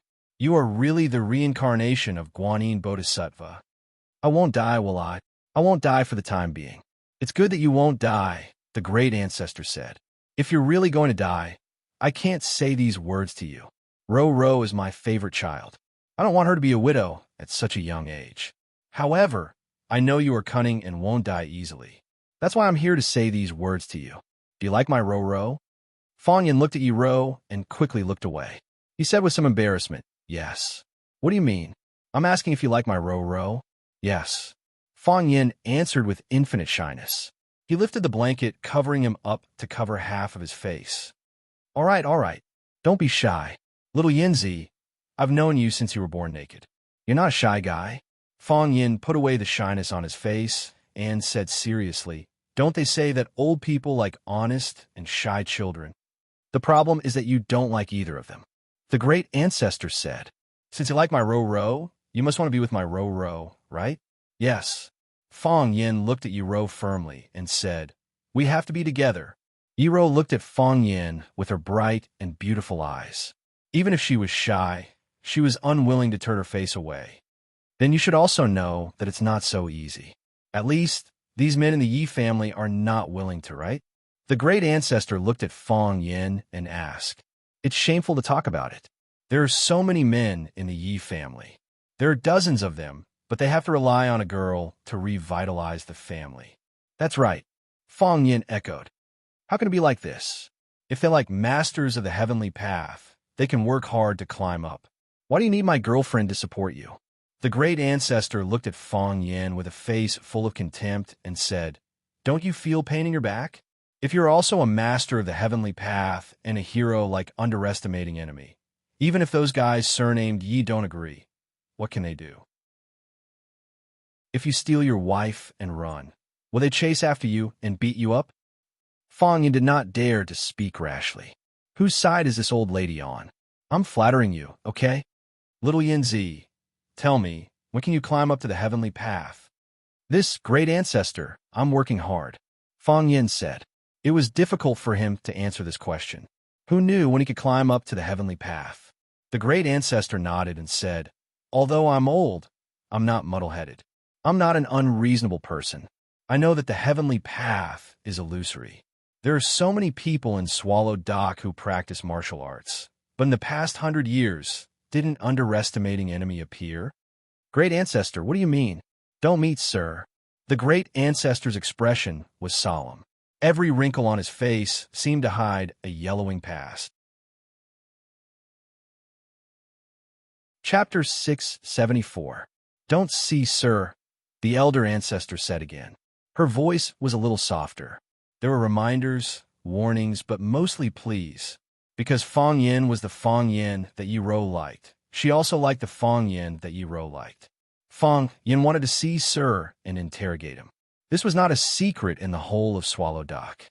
In Fong Yin's mind, a life for a life, a debt for a life was the highest and most important rule of conduct that humans should abide by.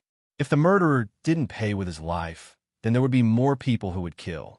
If the debtor didn't pay, then no one would be willing to borrow money. Some people said that this society was so cold that even the closest friends couldn't borrow money. However, if you had the experience of borrowing money and not paying it back, then wouldn't you be harming your own friends? The people on the roadside wouldn't be willing to lend you a single cent. Everything had a cause, and good and evil would be rewarded. However, the elder ancestor of the Yi family said to Fong Yin with a serious face, "Don't see, sir."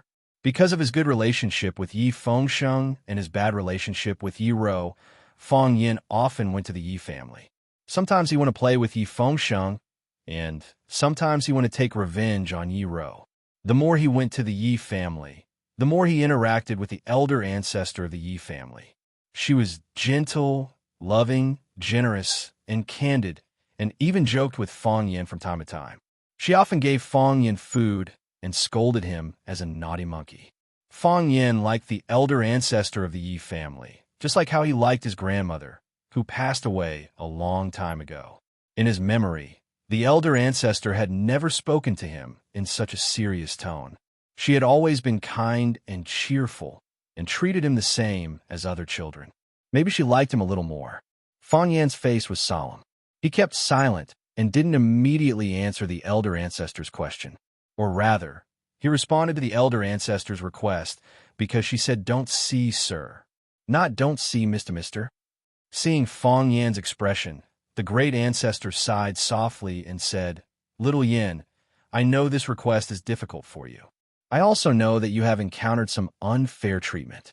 In life, everyone has a hard life. But since it's not easy, why do you want to put yourself in an even more dangerous situation? Your grandfather was a smart man. I've lived for 100 years, and I've rarely seen anyone smarter than him. He did everything he could for the Fong clan, and in order to protect you, his only child, he used up all of his energy. Back then, he came to our Yi family to challenge us, saying that our Wenua was not as good as his family's Fong Yan. Dao Wen and Dao Ling were not willing to accept the challenge. It was me who agreed to let you and Wenua compete every year. I have also been a parent, so I can understand the difficulties of being a parent. Besides, having the two of you compete once a year will also have the effect of promoting each other. Do you think I didn't think of your results today? Do you think Dao Wen and Dao Ling didn't think about it before? It's just that I've spoken up, so they can't refute me anymore. Everyone is looking forward to the Fong clan doing well. Your grandfather's leg is lame, and your father has that kind of disaster. The most pitiful thing to do is to underestimate the enemy's family. If you underestimate the enemy, you won't get sick or suffer any disasters. Now, it's still the same as before. Who dares to talk big to your Fong clan, including those few young boys in our family? Who dares to shout and tie you up, Fong Yan? Who dares to shout and kill you, Fong Yan? Who dares to fetch your grandfather from home in the middle of the night to discuss the matter of punishing you? Of course, they also have the word reason. In a situation where the truth is unknown, it's understandable for them to be angry. You can count with your fingers. Since the day Swallow Dock appeared, who dares to break into other people's door and break into other people's ancestral hall? No, there has never been such a thing. This is the first time you, Fong Yan, have encountered such a matter, and there are still people gossiping about it. Just this morning, Yi Dongxue went to find the Qian clan's eldest son to compare notes, and broke one of his arms and one of his legs. Only then did they stop. When there are external enemies, Swallow Dock is a whole entity. When there were no external enemies, Swallow Dock would once again fight among themselves, fighting incessantly among themselves. It's not just our village, the other villages are the same. But, Fong Yan, there's only one person who can unite all of Swallow Dock, and that is Teacher. You can see Teacher every day, but have you ever wondered why Teacher is Teacher? There are so many people in Swallow Dock, and there are many old men and old women. Why can Long Qinxiang be Teacher? Fong Yan had asked this question before. The person he asked was the old drunkard Mo Qingdi. He said, Old drunkard, why is Teacher, Teacher, Teacher? Why can't you be Teacher, Teacher? When it comes to martial arts, you're the best in Swallow Dock. The old drunkard's answer was, Teacher, Teacher is the master of Swallow Dock, and also my teacher. No matter how good a student is, he can't compare with a teacher. At that time, it was just a joke. Fong Yan asked casually, and the old drunkard answered casually. Then, the two of them continued drinking. Fong Yan didn't even carefully consider the deeper meaning of the old drunkard's words. I've heard some things about you. Although I rarely pay attention to the trivial matters outside, Bai Xiao is dead, and the revenge that should be avenged has been taken. Let yourself rest for the time being, give yourself some time, and make yourself stronger. Isn't this the right way? Why do you force yourself to live such a hard and tiring life? The great ancestor reached out to hold Yi Ro's little hand and said, I'm telling you this because I feel sorry for Yi Ro. I know how you feel about her, and I also understand her character. She will definitely support what you want to do unconditionally. She won't say anything, but she will do it with you. If you're safe, she will be safe. If you take risks, she will take risks with you. Fong Yan turned his eyes to Yi Ro, and Yi Ro looked at him with a silent smile. Grandmaster was right. She knew Yi Ro well. Yi Ro didn't talk much, but she liked to express her feelings with actions. If Fong Yan stood on the opposite side of Mr. Yi, she would stand on the opposite side of Mr. Yi without hesitation. In this way, the Yi family was in a difficult position. If the Yi family wanted to protect Yi Ro, they would have to follow Fong Yan. If the Yi family did not protect Yi Ro's life would be in danger. In some matters, it was better for these old people to take a longer view. Feng Yan's throat squirmed as he said in a deep voice, "Ancestor, you're doing this for my sake, for Teng Wen's sake. I completely understand your thoughts. In all honesty, if it were just based on my own likes and dislikes, I wouldn't want to see Sir either. If it wasn't necessary, who would want to offend Sir from Swallow Dock? Who would want to go against an old guy who could raise a freak like Bai Xiao? But can I not go see Sir? Impossible. Bai Xiao is Sir's disciple, and Bai Xiao killed my father. What is Sir's position in this matter? Does Sir know or not? Sir, are you irrelevant or involved? Why did Sir do this?" Feng Yin deliberately suppressed the anger in his heart, but his voice was still murderous. Sir was the Sir he respected.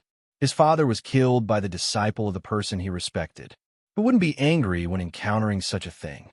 I went to Sir to seek justice, and also to uncover a mystery. If Sir is still the Sir in my heart, then he should tell me the facts and let me know the truth. If Sir is no longer the Sir in my heart, then even if I don't go to him, will Sir not take the initiative to find me? Instead of passively taking the blow, like Bai Xiao went to watching to set up a fatal trap to deal with me, it's better for me to simply return to Swallow Dock, stand in front of Sir, and make it clear to him. If he scolds me, I will scold him back. If he hits me, I will fight back. Even if I die, I will die in this Swallow Dock, in front of thousands of Swallow Dock villagers." The ancestor sighed softly and said, "I knew I couldn't persuade you."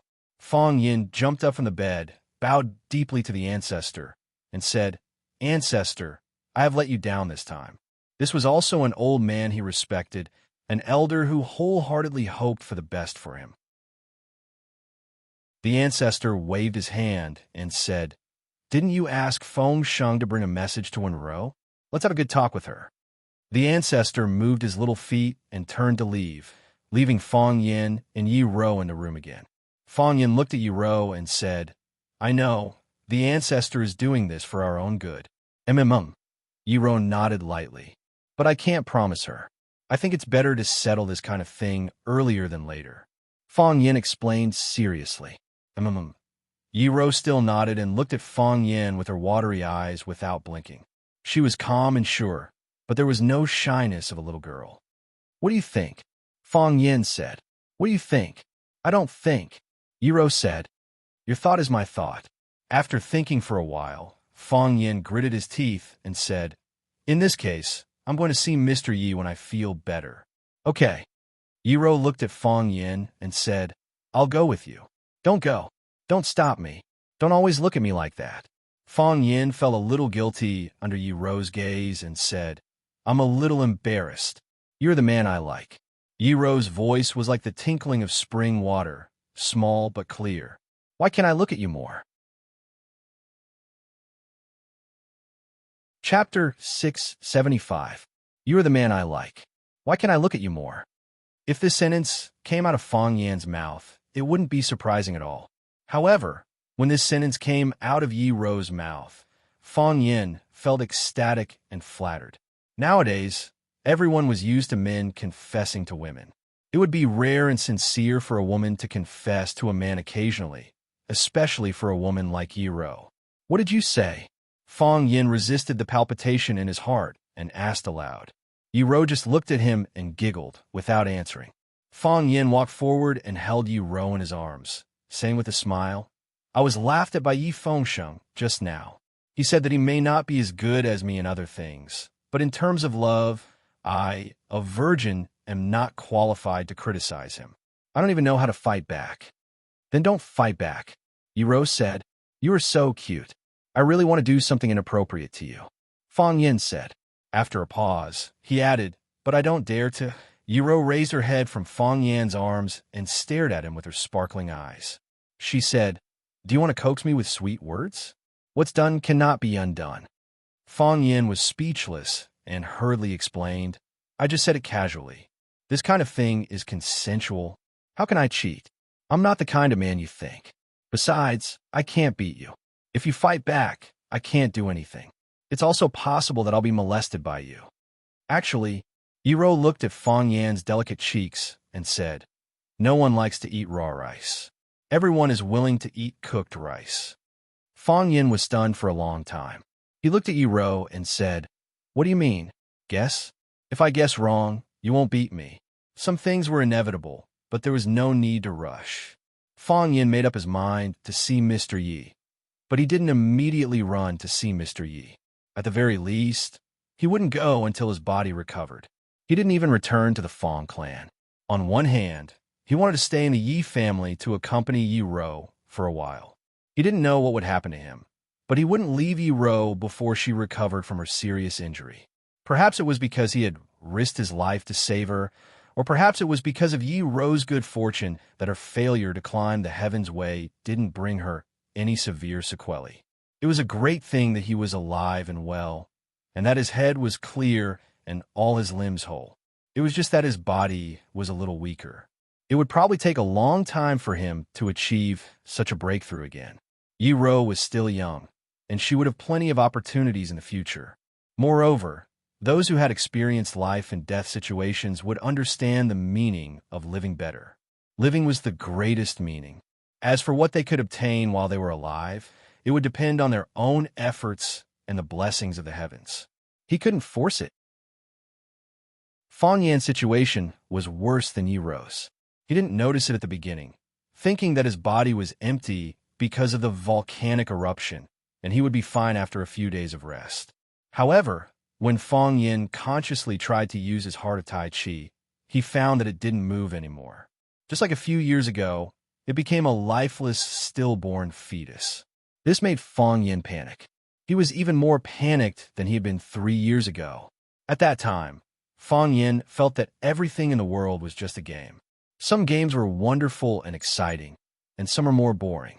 If you failed or died, you would have a chance to be resurrected. Now, Fang Yin was besieged on all sides, surrounded by powerful enemies. He didn't want to lose even once, and he couldn't afford to lose even once. Without the heart of Tai Chi, it was equivalent to losing an important safety barrier for Fang Yin. He was prepared to reason with the teacher, but if he couldn't reason with him, wouldn't the heart of Tai Chi revolve and the Tai Chi domain fully unfolded? Fang Yin was very happy these days. Every day, he stayed with Yi Ro, said some very, very stupid things, and did some very, very stupid things. Of course, this was when Yi Daowen didn't notice. If Yi Daowen was at home, their meeting would most likely be a little unpleasant. Yi Daoling had already returned to Yanjing to work.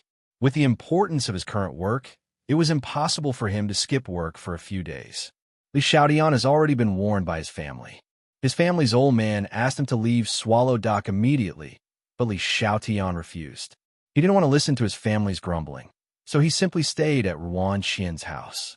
Wang Kaishuan's life isn't good either. I heard that he has already been scolded by his father, who is a commander, several times. They're worried that you won't feel good, so they didn't come over to talk to you about these things. Yi Fengshang sat by the window and spoke seriously while peeling oranges to eat. Fang Yin lay on the bed and trimmed his nails. His fingers were long and slender, and the joints are fine. Many people said that they should be the hands to play the piano. However, he used them to practice martial arts and kill people. Of course, using these hands to kill people was also very good looking. They're afraid that I'll feel bad, but aren't you afraid that I'll feel bad? Fang Yin used a nail clipper to cut off a nail and said unhappily, "Even if you don't feel bad, my heart will feel bad." Yi Fengsheng said with a chuckle, "Look at what kind of life you're living in our Yi family. You forcibly occupied my room, soaked up my cousin, and even if I gave you food and clothes, you wouldn't change." Fang Yin sighed lightly and said, "I've already said that this is my own matter. Today's situation, wasn't it already predicted long ago? We've also said long ago that your matter is our matter." Yi Fengsheng said with a chuckle, "There's no need to refuse. Some things are more precious because they're difficult. If we were to steal a chicken to beat a dog, would we need to come all the way back from Yanjing? What about in the future? Who cares about the future?" Yi Fengsheng sneered. "Only those who can settle the matter in front of them properly have the right to talk about the future." Fang Yin looked at Yi Fengsheng in shock and said, "I realize that you're not just fat. It's very philosophical, isn't it? Yi Fengsheng said proudly. Suddenly, those words came out of his mouth. After saying them, even he himself was shocked. Did such logical words really come out of Yi Fengsheng's mouth? And stupid, Fang Yin said. Your family has lived here for generations. You don't need to think about the future, and your family doesn't need to think about it either. Let's go. Yi Fengsheng stuffed the remaining half of the orange into his mouth. As he chewed until his mouth was full of sweet and sour juice, he threw the orange peel at Fang Yan's face and said, "Here you go." After saying that, he pushed the chair away and left. Fang Yan looked at his back and smiled bitterly. I really don't want to drag my brothers into this. Fang Yin originally wanted to make preparations before going to see Mr. Yi, but he didn't expect to see Mr. Yi unprepared. These 2 days, Yi Ro's body was slightly better. Her face wasn't as pale as before, and her steps were more stable. After Yi Fengsheng asked around, he found out that Yi Daowen had gone out to visit a friend. So, Fang Yin asked Yi Ro to go to the stone river in the back of the mountain. Ever since Yi Ro failed to pass the trial, they had been holed up in the courtyard of the Yi clan. They didn't even step out of the Yi clan's gate. Although the Yi clan didn't stop him from seeing Yi Ro, being watched by countless people in the Yi clan made him feel a little restricted. The weather was clear, and the wind was gentle. It was a good day for making love, flirting, and making love. Fang Yin and Yi Ro walked side by side on the path beside the stone river. It was already the end of autumn, and winter was peeking out. Steam rose from the surface of the stone river, and occasionally white stripes jumped out of the water. The leaves were yellow, but the weeds on the ground were still growing lush. Fang Yin didn't pay attention to his surroundings. He focused all his attention on Yi Ro.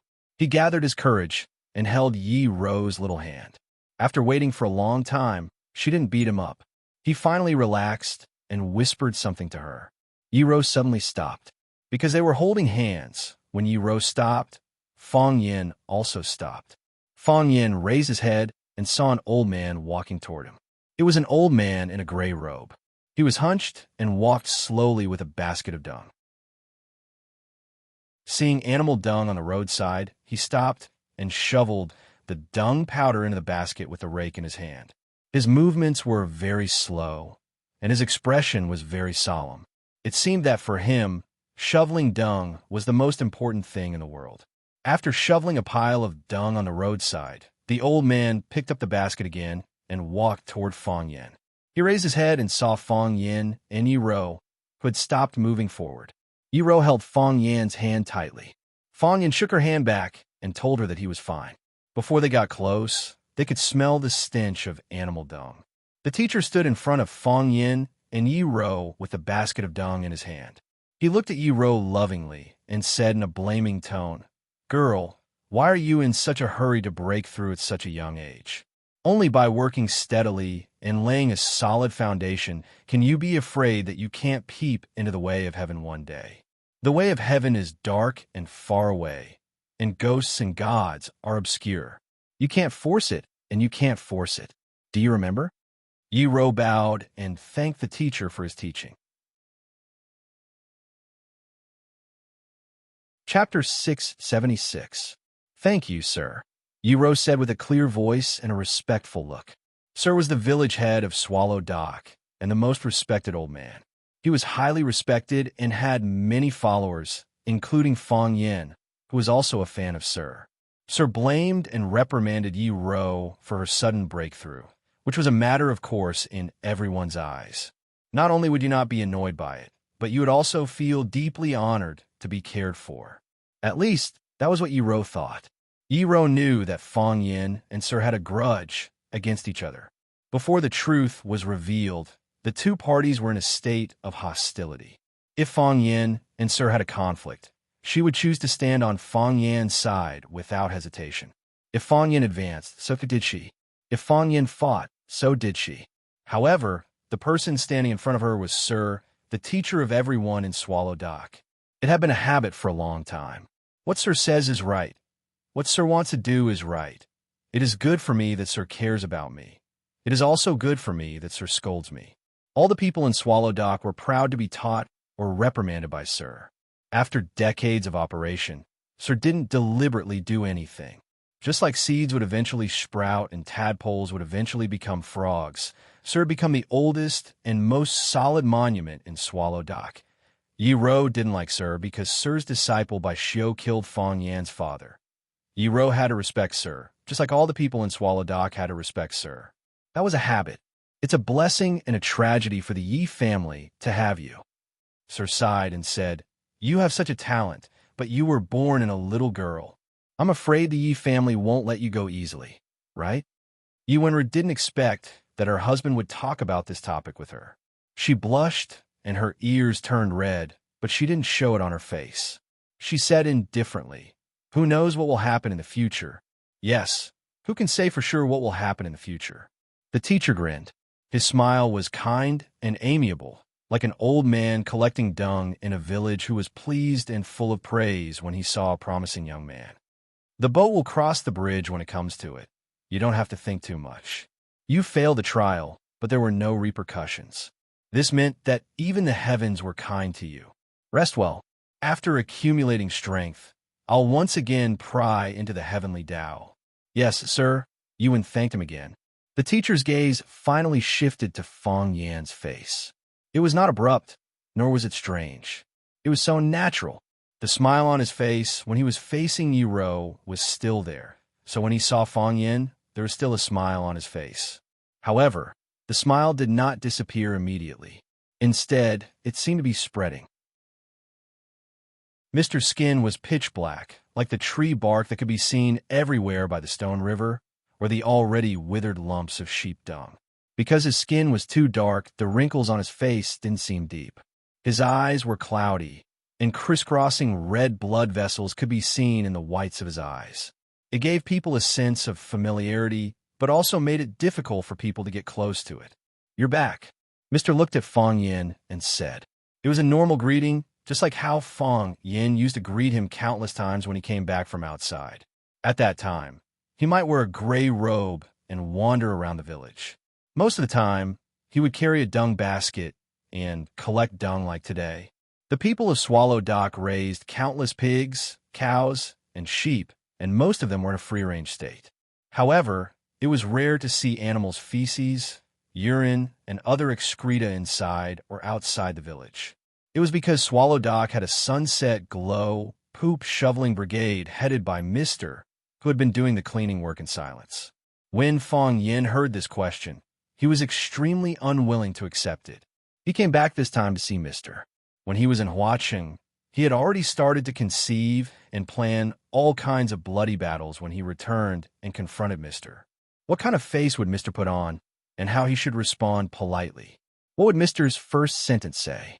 He had to give a perfect answer and at the same time make the outside world think that he was a little persecuted man. For this reason, Li Xiaotian, Yi Fengsheng, and the others returned from Yinjing one by one to gather at Swallow Dock in order to show off their power.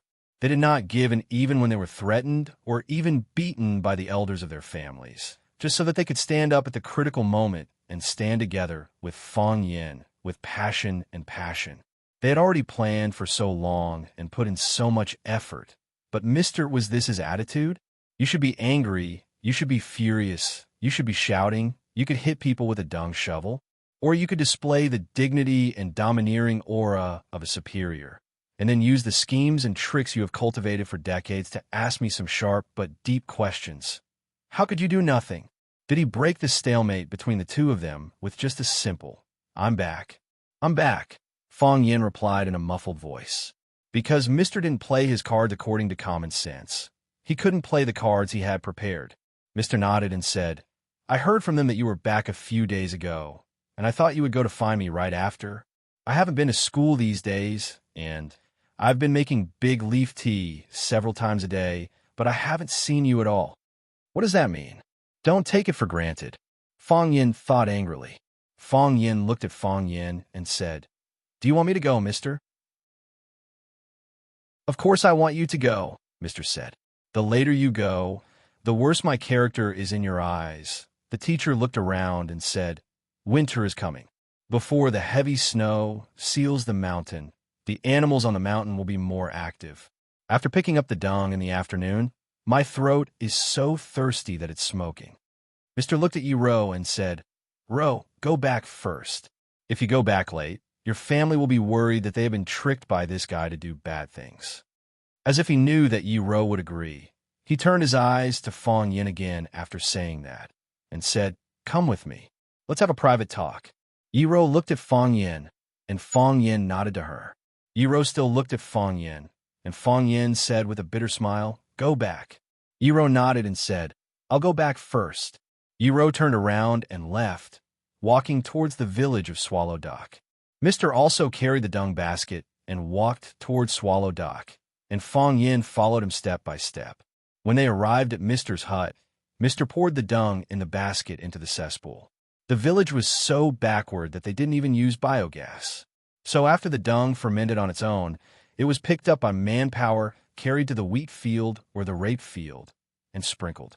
Mr. threw the dung basket in the corner outside the courtyard, went to the yard to get a bucket of water to wash his hands and face, and then pushed open the wooden door, took the big enamel jar on the table, and gulped down a big mouthful of water. Then he seemed to think of Fong Yin again, and said, Do you want to drink tea? Fong Yin refused and said, I've been taking tonic recently, and I'm afraid that the medicine has been neutralized. It's not convenient for me to drink tea. Mr. didn't insist, and said, It's said that you make good tea. Even Dao Ling, who has enjoyed a good life in the city, praises your tea skills. I've never had a chance to taste it. Fong Yin didn't respond. If he didn't solve the knot in his heart, he might not be able to make a pot of good tea for Mr. in his life. Mr. stood at the door with a tea jar in his hand, and Fong Yin stood outside in a white robe. There was only a doorsill between them. The light in the thatched cottage was dim, and Mr.'s face was hidden in this gloomy atmosphere. The sun was shining brightly outside, and Fong Yin, who was dressed in a white robe, looked handsome like the golden sunlight in the sky, dazzling people's eyes. You came too late. Mr. looked at Fong Yin and said. Fong Yin nodded and said, Maybe it's too early. I always feel that I'm not ready, and I want to spend more time with the people close to me. After all, I don't have any relatives by my side. You've always been a good child who values friendship and righteousness. Mr. praised. What you said is something that everyone should care about. In this world, there's nothing more important than this.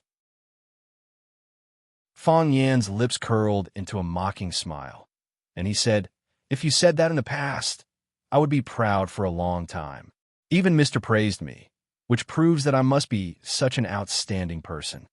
And now I feel that it's a great irony to me. Fong Yin said, You want me to come earlier? I want you to come earlier. You said that the later I come, the worse your character is in my heart. Fong Yan's eyes became sharp, and he stared coldly at Mr. standing in front of him, and said, Are you so confident in your character? Mr. picked up the tea jar and drank a mouthful of tea, and said, There's hostility in your heart. That's murderous intent. Fong Yin said, 3 years ago, it was hostility, and after 3 years of digestion, it has long become murderous intent. You don't want to kill me. Mr. said, If you wanted to kill someone, you would have thought of a way to kill him.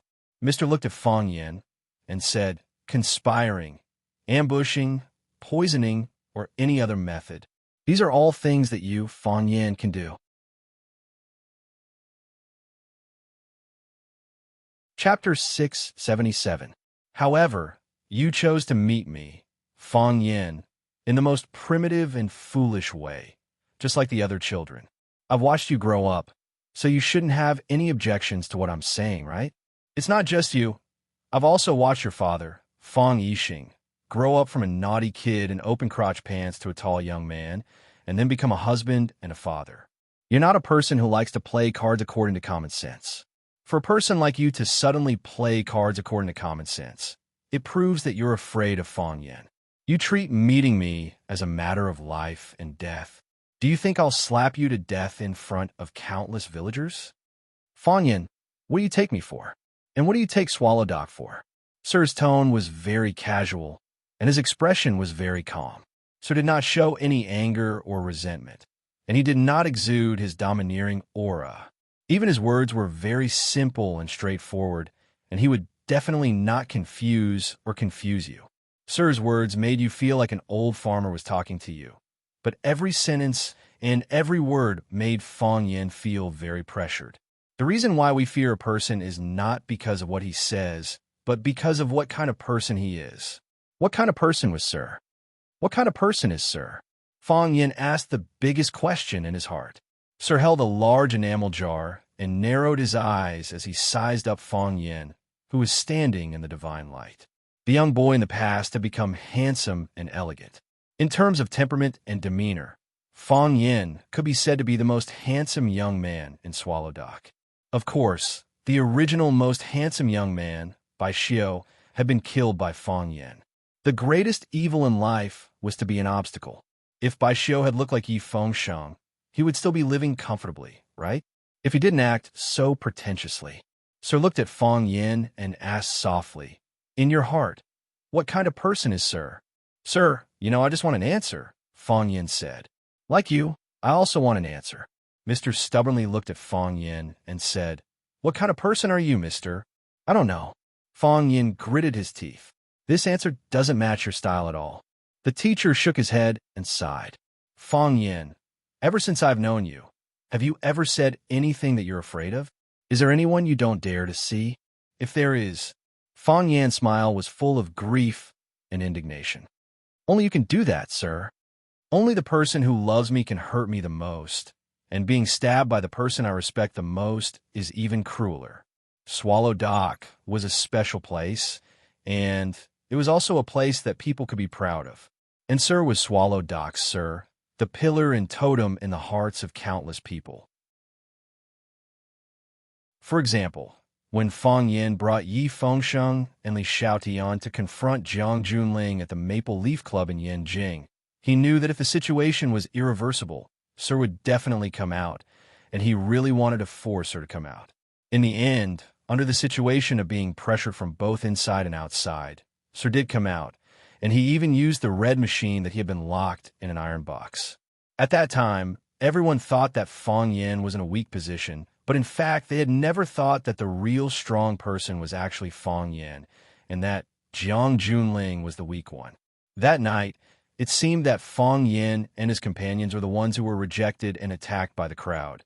But even if hundreds of people attacked together, what could they do to them? They couldn't win in an argument, and they couldn't win in a fight. What advantage did they have? Loss of reputation? Losing face? Come on, Fong Yin was originally an insignificant person at that time. What face did he have? What reputation did he have to lose?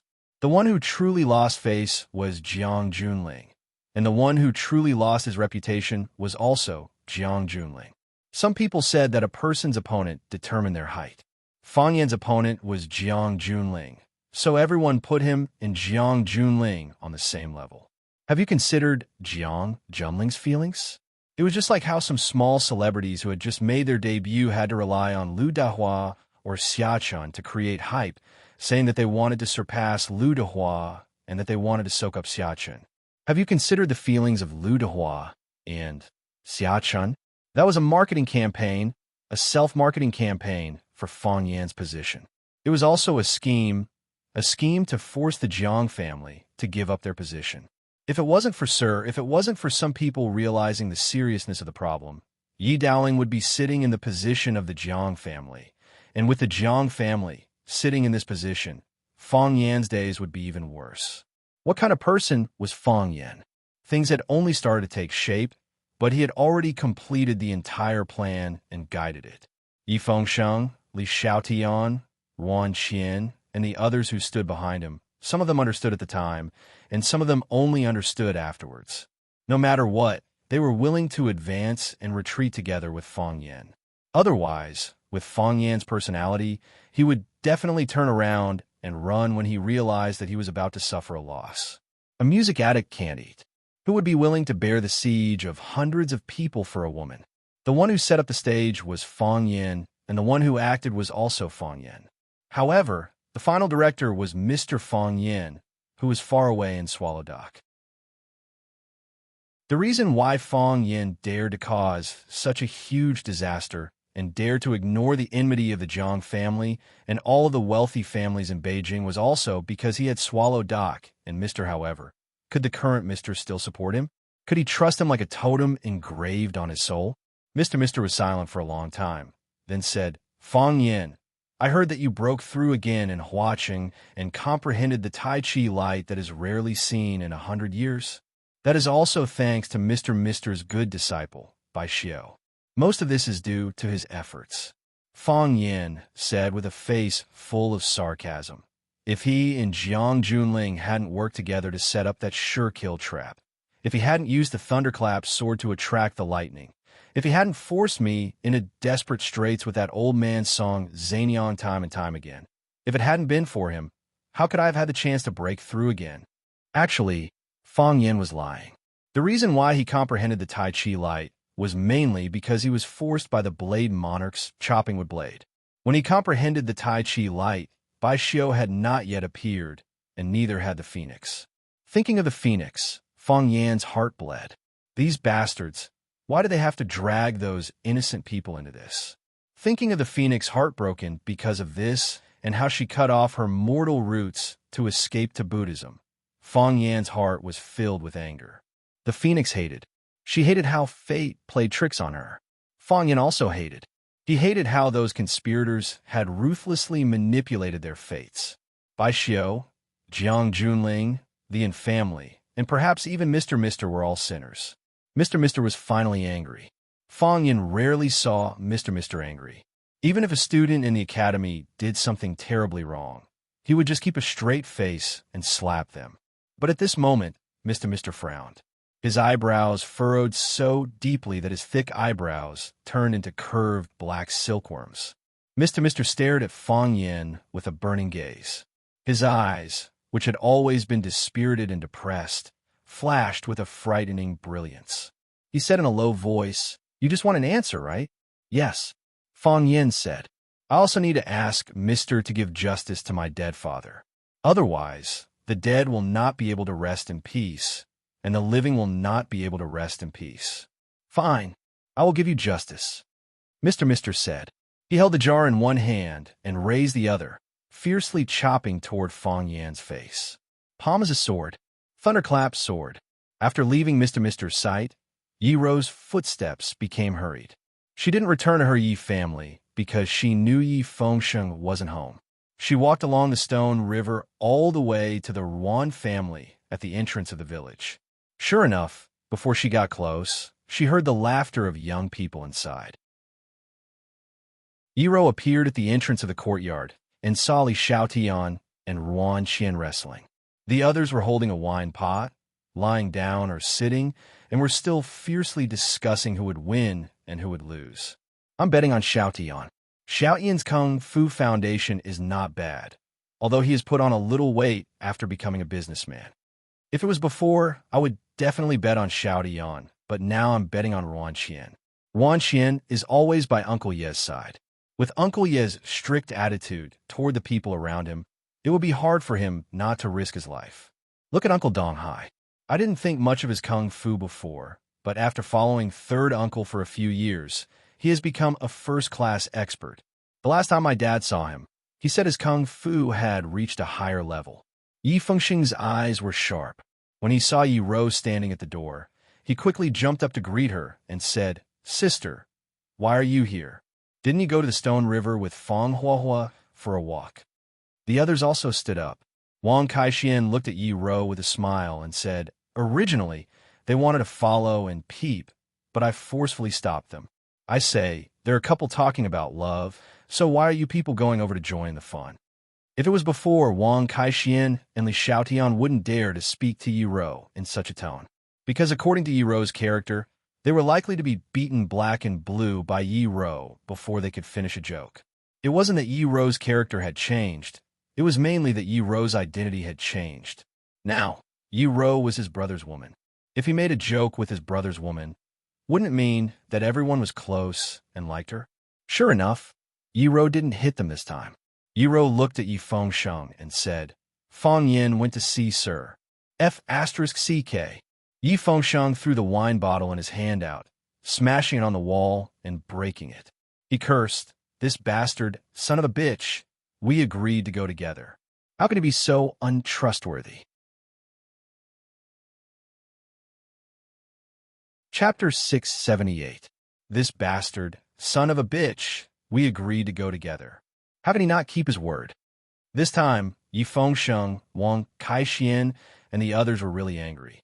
They had clearly agreed to go see teacher together, so why did he quietly run off alone? This kind of behavior was much more serious than saying that they would grow old together, but you secretly went to bake oil. Exactly. What kind of logic is that? Wang Kaixian was so angry that he stomped his feet and cursed. Fang Yin, that be ****. Pushing us once is what he should do. Pushing us twice is due to our friendship. Pushing us 3 or 4 times means that he doesn't treat us as brothers. We have treated him with sincerity. What does he mean by doing this? Yi Ro frowned slightly. She didn't like it when others scolded Fang Yin. No matter what the reason was, he didn't like her. Don't get excited. Let's listen to what Jin'el has to say. Chen Yanqing was experienced and prudent. She stood out and said that to smooth things over. You still don't understand what happened? Why are you all cursing and swearing? Li Xiaodian and Ruan Qian also let go of each other. They stopped wrestling and gathered around to listen to Yi Ro. Yi Ro nodded to Chen Yanqing to express her gratitude and said, Fang Yin and I met Mr. Yi when we were walking by Shihizi. Mr. Yi asked me to come back and asked Fang Yin to go back with him. You can't be thinking of silencing me, right? Yi Fengsheng asked with a pale face. Let's ****CK this thing up. Li Xiaodian was rather agitated. He rushed to the corner of the wall and took out a broadsword.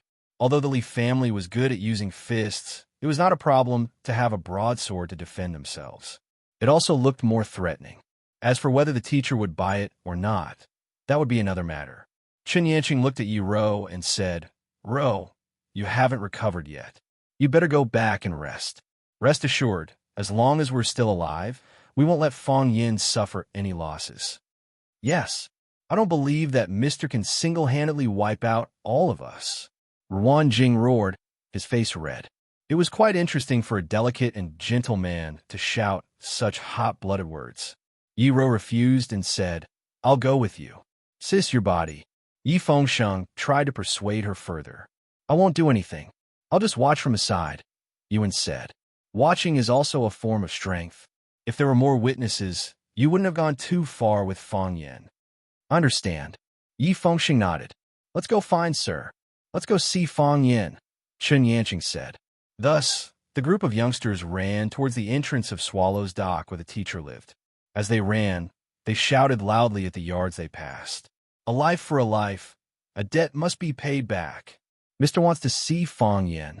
Mr. wants to see Fang Yin. Everyone, come and take a look. Sir said that he will give justice to Fang Yin.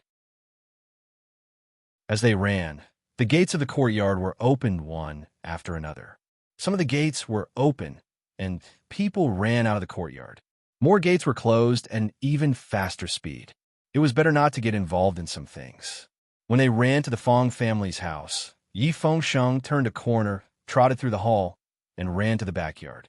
He shouted to Fang Huwei, who was sitting in the yard drinking tea. Grandpa, Grandpa, Fang Yin went to see Sir. Sir wants Fang Yin to see him. Where's the thing you prepared? Fang Huwei was stunned for a moment. Then he laughed and said, In the second drawer of the mahogany cabinet in my room. You can use it. Yi Fengsheng rushed into Fang Huwei's room and rummaged through it. Soon, he came out with something. He shook his fat butt and ran outside, saying, Grandpa, you don't have to come here. We're here. His voice faded away, and before he finished speaking, he had already disappeared. Fang Huwei sat in the yard in silence for a long time. He said to the King Kong Eagle, who was looking around curiously, It's a little late, but still came out. Sir, he sighed and turned his wheelchair in circles in the yard. Fang Yin had never fought with Sir. Fang Yin had never even seen Sir in action. However, Fang Yin knew that Sir must be an expert. How could Sir, who could cultivate an expert like Bai Xiu, be mediocre? Fang Yin and Bai Xiu had fought before, and Bai Xiu's swordsmanship had reached the highest level of profound meaning. Fong Yin had only heard from the elders of Swallow Dock that Sir was an expert in swordsmanship, and that his thunderclap sword was impenetrable. However, Sir had also said to the elders in the village that Bai Xiao was an expert in swordsmanship, and that he was superior to him. Then, whether the master was stronger than the disciple, or the disciple had surpassed the master, was unknown. However, it was conceivable that the master and disciple were both masters of swordsmanship. Sir didn't use a sword, but his hand was the sword. The sword swung out, plain and indifferent. There was no rolling energy, no thunder or lightning. It was as if he wasn't using the thunderclap sword, but the soul-vanishing saber. However, Fong Yin knew that Sir was using the thunderclap sword. The true, profound meaning of the thunderclap sword lay in silent thunder. Bai Xiao's sword swung out, thunder rose, the momentum was huge, and the sword chi was overbearing. Bai Xiao gained the upper hand with a show of strength, but he also lost because he exposed too much. Sir's sword was plain and simple. You didn't know where you would be shocked, and you didn't know where the thunder was. However, you knew that the thunder would definitely detonate. Just like the last move that Fong Yin used in the battle with Bai Xiao, hidden thunder, sword not shocking thunder, but person shocking thunder. The most exquisite part was that it was hidden and ready to strike at any moment. That was the sword that Bai Xiao used with all his strength, and it was also his last life-saving move. In Bai Xiao's view, that sword could be his trump card. Of course, that sword really caused great trouble for Fong Yin. Fong Yin caught the lightning in the air and was almost blown to pieces by it. However, Sir used his palm as a sword and casually used such a move. This big liar. Fong Yin thought in grief and indignation.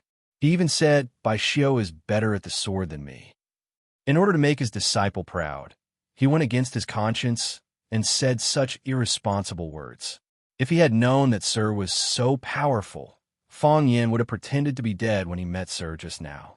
Or he would have sent his girlfriend home first, then hidden the Yi residence and not come out until his body recovered or the Taiji heart appeared again. With Fong Yan's current state, it would be very difficult to take this sword. However, with Fong Yan's current state of mind, he would take this sword even if he died. Things had already come to this, and he couldn't take even half a step back. Fong Yan's footwork came from the self-created drunken crane riding the wind, a genius of a generation, the old drunkard Mo Qingdi. Fong Yan's body became blurred, and under the sunlight appeared 1 Fong Yin, 2 Fong Yin, 3 Fong Yin, and countless Fong Yin. With the naked eye, it was densely packed with Fong Yin. Fong Yin thought that since he couldn't beat him, he would use a superior body movement to avoid this killer move, waste some time, and then find a chance to turn the tables. Just like when he dueled with the Tao addict, Song Zhanxing. As long as he didn't die, as long as he was alive, he would definitely find a chance to fight back. Fong Hua was good at this. Fong Yan's speed was at the extreme. He felt that he had turned into a bolt of lightning. Boom! He felt his chest tighten, and then his body rose into the air and flew backward. When he was still flying in the air, he spat out a mouthful of blood. It was just like the 72 transformations of Sun Wukong. With a single somersault cloud, he could travel 108,000 li. No matter how he flew, he still couldn't escape from Buddha Rulai's grasp. Fong Yin was Sun Wukong, and Mr. was Buddha Rulai. Fong Yin still couldn't dodge. Clang! Fong Yan's body fell heavily on the hard stone ground, and then rolled backward. Bang! Fong Yan's body slammed heavily against the wall of the courtyard, and only then did he manage to stop with difficulty. He propped up his body with both hands, wiped the blood from the corner of his mouth, and looked at Teacher, who stood still inside the door, with a face full of surprise. Too strong. Teacher was too strong. Because of the moving mountain, Fong Yan's body still couldn't recover, and the heart of Tai Chi was in a dead fetus state. However, this didn't mean that Fong Yin didn't have any fighting ability. Without the heart of Tai Chi, Fong Yin was still a first-class master in Swallow Dock. Even if he fought with someone like Yi Dowling, he wouldn't let the other party gain any advantage. However, when facing Teacher, he didn't have any power to fight back. Teacher slashed out with his sword, and Fong Yin used all his means but still couldn't escape. This wasn't just a gap in strength, but a gap in realm. Teacher was still standing inside the door, still standing in the shadow of the hut. Fong Yin was lying outside the hut, lying under the warm sunlight. His clothes were dyed red with blood, and the corners of his mouth were stained with blood, making him look a little embarrassed. Fong Yin looked at Teacher in disbelief and said, "Why is it like this? Why is the gap so big?" "Fong Yin, don't you understand?" Teacher looked at Fong Yin and said. One of his hands was still holding the enamel jar, and there was still half a jar of big leaf tea in it. During the course of their battle, not a single drop of tea spilled out. "I don't understand," Fong Yin said. He didn't understand, nor did he want to understand. He was the young genius of Swallow Dock, the target of countless praises. He had worked so hard, breaking through again and again. He had just comprehended the light of Tai Chi, although he could not use the heart of Tai Chi in this battle. He, who had lost the heart of Tai Chi, was so vulnerable. "Realm," Teacher said. "Realm." Fong Yin had an ominous feeling. He stared coldly at Teacher and asked, "Is Teacher at the Heavenly Tao Realm?" Chapter 679. What was the Heavenly Tao Realm? Such a state was difficult to describe with words. It could only be explained with examples. Black Dragon, one of the Huaxia 3 dragons, was at the Heavenly Tao Realm. Divine Dragon, one of the Huaxia 3 dragons, was at the Heavenly Tao Realm. At his peak, Emochingdi was also at the Heavenly Tao Realm. In a place like Swallow Dock, where experts gathered, Emochingdi had suppressed all the elites of Swallow Dock to the point of suffocation after he reached the Heavenly Tao Realm. And he was known as the #1 martial artist in Swallow Dock for 100 years. He was the most talented and heaven-defying existence. That also meant that Swallow Dock, which specialized in martial arts, had only produced Emochingdi in 100 years. He was the only Heavenly Tao Realm expert. But even so, it was enough to make the people of Swallow Dock feel that it was an impressive matter. From this, it could be seen how rare Heavenly Tao Realm experts were. They were gods and warriors, but they were far removed from the pugilistic world. Have you ever seen a divine dragon compete with other martial artists for supremacy? Have you ever seen Black Dragon appear in the mortal world? Have you ever seen Emochingdi be considered a Heavenly Tao Realm expert who was closer to the people? Of course, that was a lifestyle he began after his tendons were maimed by Divine Dragon. Back when he was still a Heavenly Tao Realm expert, he was best at roaming the world alone with a sword. He would rid the world of injustice and challenge all the experts in the world, such as challenging the Japanese 36 islands. Even now, Japanese warriors would gnash their teeth at the mention of Emochingdi, treating it as a great humiliation. However, no one had ever told Fong Yin that Mr. was a Heavenly Tao Realm expert. His grandfather, Fong Huwei, had never said it. His senior brother, Old Drunkard, had never said it. No one in Swallow Dock had said it. If Mr. wasn't a Heavenly Tao Realm expert, then what was the difference in realm between them? If Mr. was a Heavenly Tao Realm expert, how could such a shocking matter be hidden from everyone? How could it be hidden from Emochingdi's eyes? Mr. is at the Heavenly Tao Realm. Only the heavens knew what Fong Yin was feeling when he asked this question. He felt aggrieved as though he had kicked a metal plate, but more of it was a sense of helplessness. If Mr. was at the Heavenly Tao Realm, what was the point of his return other than inviting humiliation? The answer he wanted, the so-called truth, would probably be drowned by Mr.'s might. Heavenly Tao Realm. The gentleman's face revealed a ruminative expression as he said with uncertainty, "I'm not at the Heavenly Tao Realm." No, Fong Yin felt relieved. In the past, Fong Yin felt that the stronger Mr. was, the better. It would be best if he was the strongest in the universe. Even if Ultraman or Transformers came, they wouldn't be able to defeat him. Right now, he didn't want Mr. to be too strong. If Mr. was too strong, to the point of being a Heavenly Tao Realm expert, he would never be able to avenge his father's death, right? No. The teacher seemed to have finally figured it out. His attitude became firm as he said, I had one foot in it, but I found it boring, so I pulled it back. Fong Yan's heart suddenly became sluggish, as if someone had used a heavy object to hit him. His face was also burning with pain. One of his feet had stepped in, and then he pulled it back on his own. Did he think that the heavenly axiom was a zoo in a shopping mall? Fong Yan had yet to find the critical point for a breakthrough, nor did he know what it was like to climb the heavenly axiom. Old Drunkard had never discussed such topics with him. Instead, from Yi Gentle's description, the heavenly axiom was a state of mind after accumulating strength.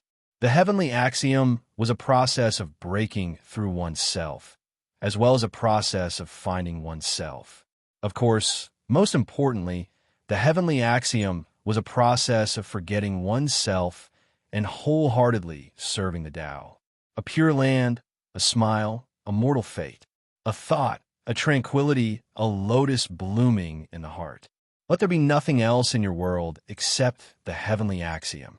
Yi Gentle's shackles were due to her deep feelings, so it affected her advancement into the heavenly axiom. However, because she couldn't bear to sever her ties with Fong Yan, not only did she fail the challenge, she even suffered a backlash from the heavenly axiom. She was possessed by a mental demon and was nearly burned to death by the volcano in her body. Because Fong Yan had risked his life to save her, Yi Gentle had escaped the calamity. Even so, her body was still weak, and it was difficult for her to move. This was the truth of the heavenly axiom, and this was the power of the heavenly axiom. How powerful was Mr. to be able to move freely within the heavenly axiom and leave at any time. If someone else had said this to me, I would have thought they were crazy. Fong Yan wiped the blood from the corner of his mouth and said aloud, "But coming from Mr.'s mouth, I believe it." Mr. smiled indifferently and said, "Little brat, you have confidence in me on this point. But this won't do." Mr. said, "I still want justice." Fong Yan held onto the wall with one hand and climbed up from the ground. Mr. frowned and looked at Fong Yan and said, "What if I don't give you an answer today? Then I'll stand here." Fong Yan said in a deep voice, "I'll stand here and be beaten to death by you. Is there a meaning?" Mr.'s frown deepened, and even his face became serious. It was as if, in his opinion, Fong Yan's choice was an extremely stupid thing to do. "There's a meaning," Fong Yan said with incomparable firmness. "I can't kill you, I can't get the answer, but I can tarnish you. I'll tarnish you with my death. Tarnish your reputation, tarnish your credibility, tarnish your image, tarnish the totem of Swallow Dock.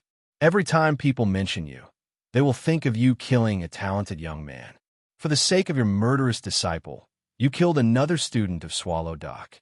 Your image will collapse, your credibility will be ruined, and your authority will be questioned.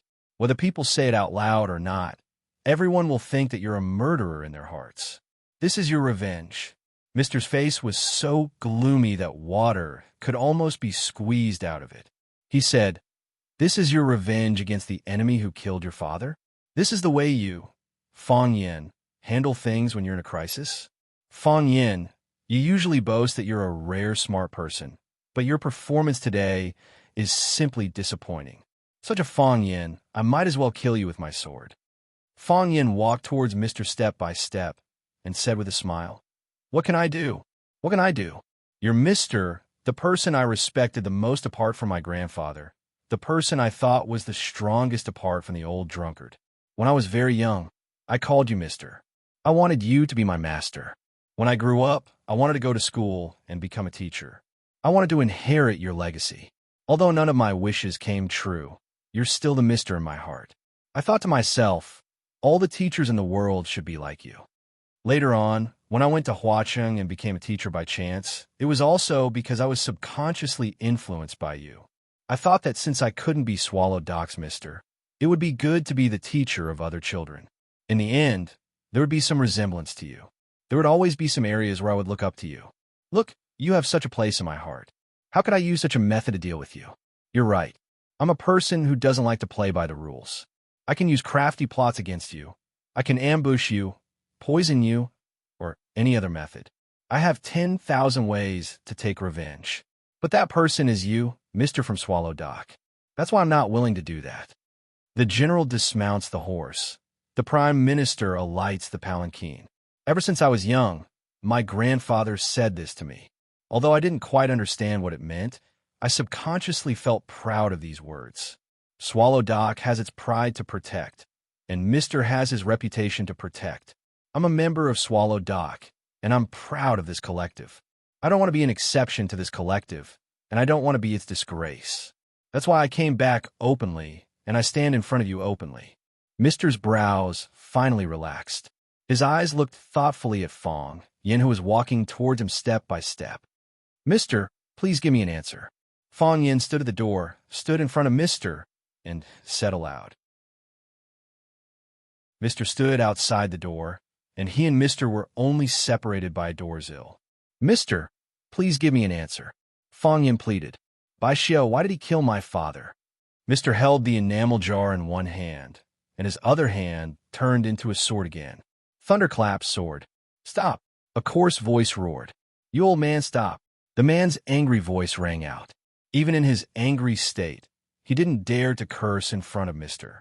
From this, it could be seen how deep Mr.'s prestige was. Mister, what are you doing? Let's talk this out. Chen Yanqing said with a smile. As a civil servant in the ministry, he had practiced not to get angry easily during his work.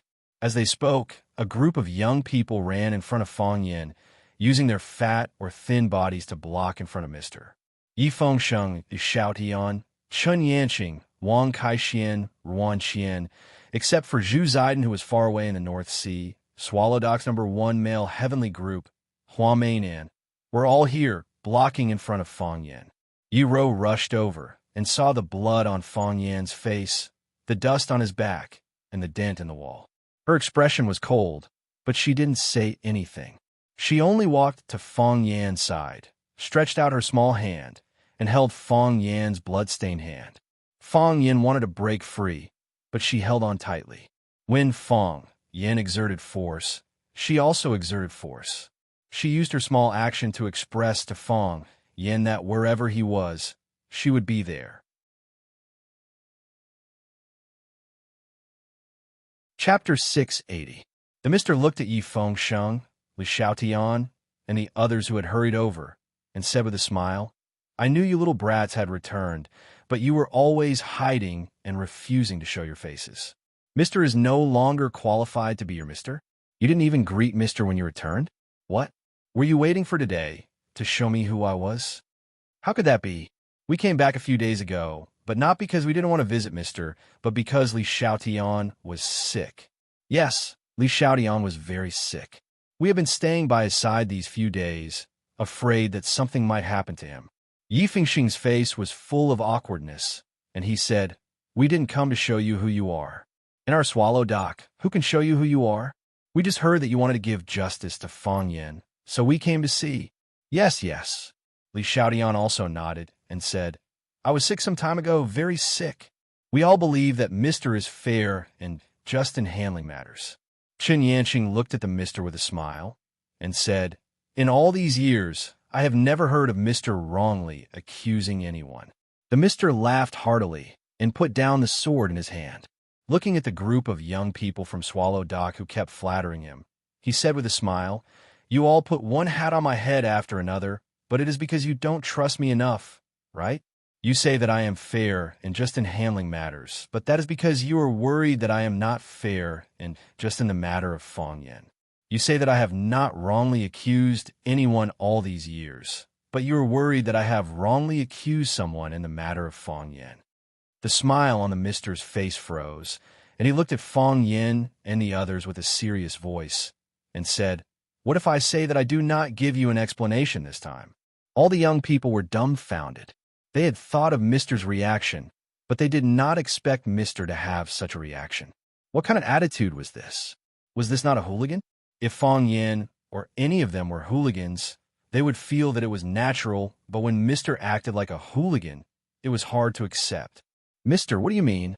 Yi Fengsheng asked. What I mean is, the matter could have been solved in another way, the teacher said. For example? Yi Fengsheng asked. For example, if I cut Fong Yin in half, or if Fong Yin cuts me in half, what do you think? That's not good, Yi Fengsheng said. Sir, we just want an answer. Why can't you just tell us directly? Mister's face was full of anger, as if he had been greatly insulted. He stared coldly at Fang Yin and asked, Since you just want to know an answer, why can't you come and ask me directly? Fang Yin's expression froze as he looked at the teacher in surprise. You came back 8 days ago at 5 o'clock in the afternoon, didn't you? Yes, Yi Fengsheng replied softly. When they came back, he took a look at the time. They came back at that time. Teacher's village was at the easternmost part of the village, which was also at the entrance of the village. When they came back, they made such a big noise. It was impossible that Teacher didn't hear it. It was not surprising that Monsieur should know when they would be back. Did someone tie your hands and feet to prevent you from coming?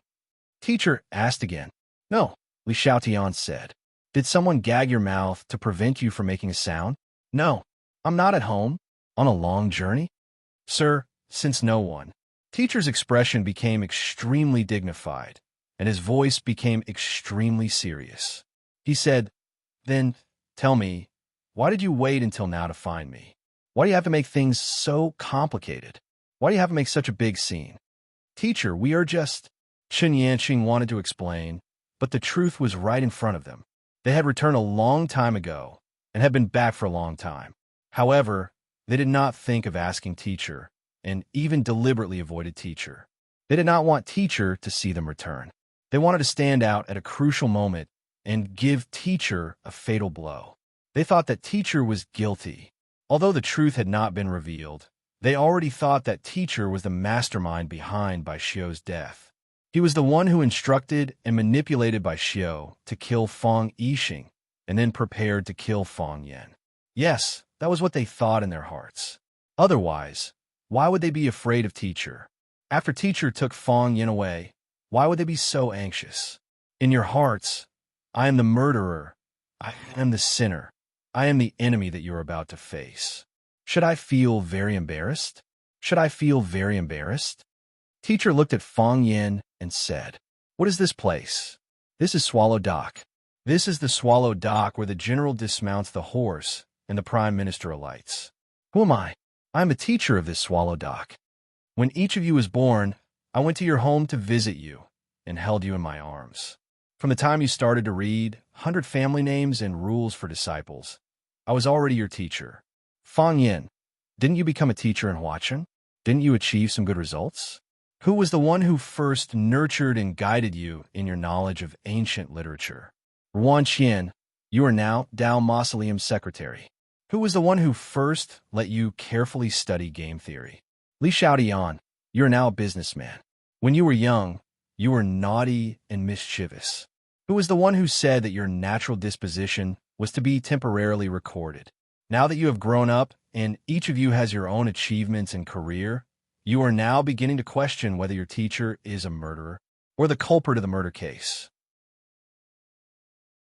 Teacher looked at Fang Yin and said, Fang Yin, if you came to me on the afternoon 8 days ago, on the night you came back, and you asked for an answer and you asked for justice, would I have rejected you? I was worried. Fang Yin said honestly. Since everyone had already spoken, there was no need for him to hide anything. I was worried that Teacher was no longer Teacher. That's right. Because you were worried that Teacher was no longer Teacher, you delayed it day after day. You came back in groups, wanted to make a big deal out of it. You wanted everyone in Swallow Dock to see it. You were worried that Teacher was being unfair. You were worried that I would speak up for Bai Xiu and wronged you. Teacher was in a bad mood.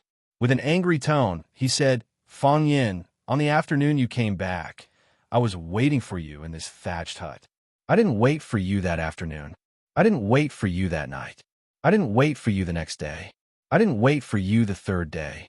If I hadn't coincidentally met you at the Stone River today, I'm afraid you wouldn't have come to see me today, right?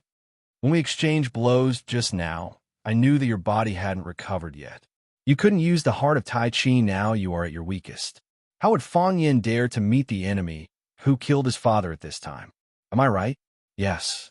Fang Yin gritted his teeth and said, From the beginning of that incident, I've been waiting for you in Swallow Dock. Do you know? I don't know. Fang Yin said, I didn't expect Bai Xiu to appear in Huachen. I also didn't expect Bai Xiu to join forces with Jiang Junling to kill me. I never expected Bai Xiu to tell me in front of so many people that my father was killed by him. Teacher, Bai Xiu is your disciple. He is a student that you have groomed. You treat him like your own son. He is my father's enemy who killed my father. How do you want me to look at you? How do you want me to look at you? Teacher, you are teacher. You are omnipotent and omniscient. In all of Swallow Dock, what can hide from your eyes? Can you tell us that you have no idea that Bai Xiu did such a terrible thing? Teacher looked at Fang Yin and said, what if I tell you that I really didn't know? Then teacher has failed in his duty. Fang Yin said. Although he still didn't believe teacher's words, he felt as if a huge stone had been lifted from his heart. He didn't want teacher and Bai Xiu to be the same kind of people, even though this was a little self-deceiving. If teacher and Bai Xiu were the same kind of people, this would be a big problem. This situation was really too big. I did not teach my students well. This is indeed my failure. Teacher nodded sincerely and said. Teacher looked at Yi Fengsheng and the others and said, you came here in a group. Are you trying to force Teacher Gong again? Is he not going to give you an answer today? Teacher, Yi Fengsheng said a little embarrassedly. I've already said that we are here to watch the show. However, we still hope that teacher can explain things clearly to Fang Yin. It's just a matter of a few words. Hiding things here, and there will easily cause misunderstandings. It will also affect teacher's wise and powerful image in our hearts. Don't you think so? Teacher looked at the banner in Yi Fengsheng's hand and said, what is this? That. Yi Fengsheng wanted to hide the banner in his hand and said, it's nothing. I just wrote a poem. It's nothing much. I don't want to embarrass myself in front of teacher. Let me see, teacher said. Teacher, it's better not. Yi Fengsheng looked like he was in a difficult position. Teacher extended his hand to Yi Fengsheng and said, give it to me. Yi Fengsheng glanced at Fang Yin, and Fang Yin nodded at him. Only then did Yi Fengsheng reluctantly hand the AM in his hand to teacher. Teacher unfolded the banner. On it was a line of blood-red words, murderer Bai Xiu. Teacher became silent, as if he was carefully appreciating the structure of the words on the banner. After a long time, he sighed softly and said, Hu Wei was smart his whole life, but he also wasted his whole life. Chapter 681. The teacher sighed softly and said, Hu Wei was smart his whole life, but he also wasted his whole life. Hearing the teacher's evaluation of his grandfather, Fang Yin was a little unhappy. He said, What do you mean wasted his whole life? Fang's Tai Chi originally walked the path of extreme, yin, and softness. Because of your grandfather's personality, it was said to be hard Tai Chi if he could achieve success on this path and bring the hard Tai Chi to greater heights. It would be a great thing to establish a sect. Since he chose the right path, he practiced hard on this path. In the end, your grandfather went astray again and wanted to use tricks to replace hard work. In the end, he stood out because he was focused on seeking the Tao. He became a rare Heaven Tao master in Swallow Fort. Hu Wei could create his own hard Tai Chi. How could his talent be worse than Qin Xiaoxing? Why did he work hard all his life but never become one of the top masters? It was because he thought too much. There are some things that can't be taken as shortcuts. Also, he was originally one of the top masters in the Jianghu. In order to revitalize the Fang family, he chose to be the guard of the old people behind the Red Wall. This was a good thing and a bad thing. The good thing was that he expanded the Fang family's connections. The bad thing was that he delayed his main business and lost his drive. With those old people, no matter how bad Hu Wei's temper was, he couldn't speak in a rough voice. Can a martial artist without a temper be considered a good martial artist? His heart is higher than the sky, but his life is thinner than paper. Hu Wei was ambitious and capable. Why did the Fang family end up in the hands of Qin Xiaoxing? It was because Hu Wei was smart. Relying on this intelligence, he thought more than others. In this world, most successful people are actually stubborn people. They are a little paranoid and don't know how to be flexible. Once they're certain about something, they grit their teeth and don't let it go. Sometimes, being smart can lead people astray. The teacher didn't want to explain too much.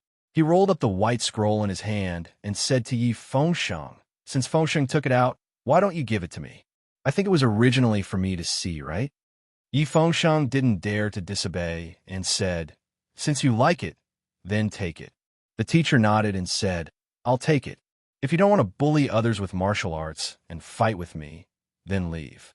It's none of your business here." He then looked at Yiro and said, "You little girl, I told you to go back and rest. Why did you come out again?"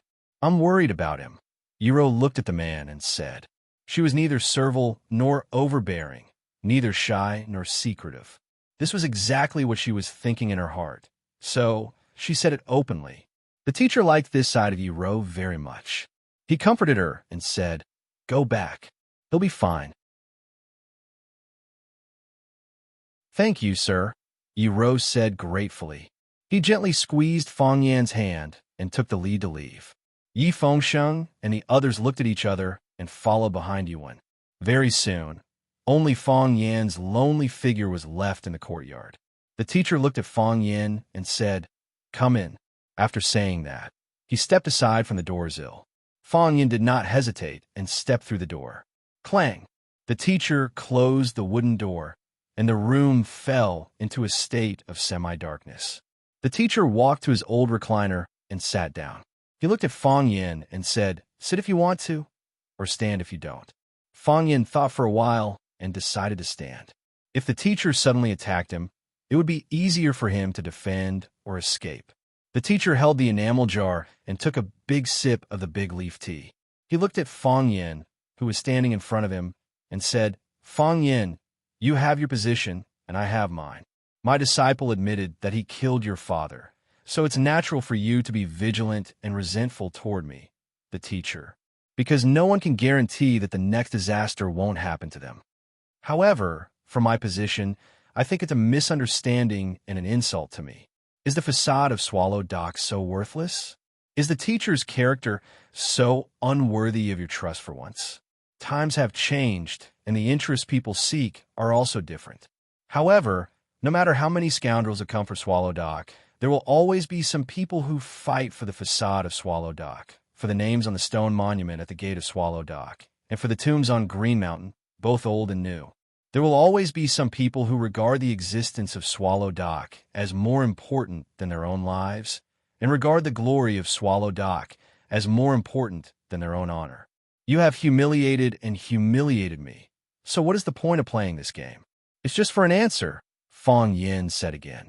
Being criticized by the teacher, Fang Yan suddenly felt that the things he had always believed in seemed to have become illusory. Very quickly, he expelled this kind of bad thought from his mind. He was seeking justice for his father, and he was seeking justice for the Fang clan. He had done nothing wrong. He had done nothing wrong. He was the victim, and he should be the righteous one, not the old man sitting in front of him. Even if what the old man said was somewhat reasonable, it couldn't cover up the fact that his disciple had killed someone. "I'll tell you, I don't know anything." The teacher looked at Fang Yan and said, "Do you believe me?" Fang Yan thought for a moment and said, "I'm willing to believe it, and I hope it's true, but I don't think I'm so sure. So, what I say is no longer important, is it?" The teacher said to Fang Yan, "So, does the teacher mean that the matter should be left unsettled?" Fang Yan found it hard to accept such an outcome. If this was the answer he was seeking, then what was the point of him coming home? What was the point of him seeing the teacher? Sometimes, one could compromise and compromise. This was the case most of the time. Yes or no, some things had to have an answer. "Do you know why Bai Xiu wanted to kill you?" the teacher asked. "I don't know." Fang Yan shook his head. "I also think it's very strange. I have no conflict with him, and we have no business dealings." "How do you know you have no conflict with him?" "No business dealings?" the teacher asked. "If there is, then it's because of Jiang Junling. Because the Jiang family wanted to kill me. He helped the Jiang family kill me? And what about the benefits of Swallow Dock?" the teacher said. "What benefits does Swallow Dock have?" Fang Yan was stunned for a moment. He stared at the teacher with wide eyes and said, "What do you mean, teacher?" The teacher sighed softly and said, "Because I cherish the relationship between master and disciple, I was willing to give him another chance. I didn't expect this chance to lead to such a disaster. So, you can blame me, but I'm not innocent. What are you trying to say, teacher? Fong Yin faintly felt that he had grasped something, but he couldn't be sure. What do you think of your profession? The teacher asked. You are very respected, Fong Yin said. Yes, you are very respected, the teacher said. What else? You can use the red machine, Fong Yin continued. Yes, you can use the red machine. What else? Fong Yin couldn't think of anything else.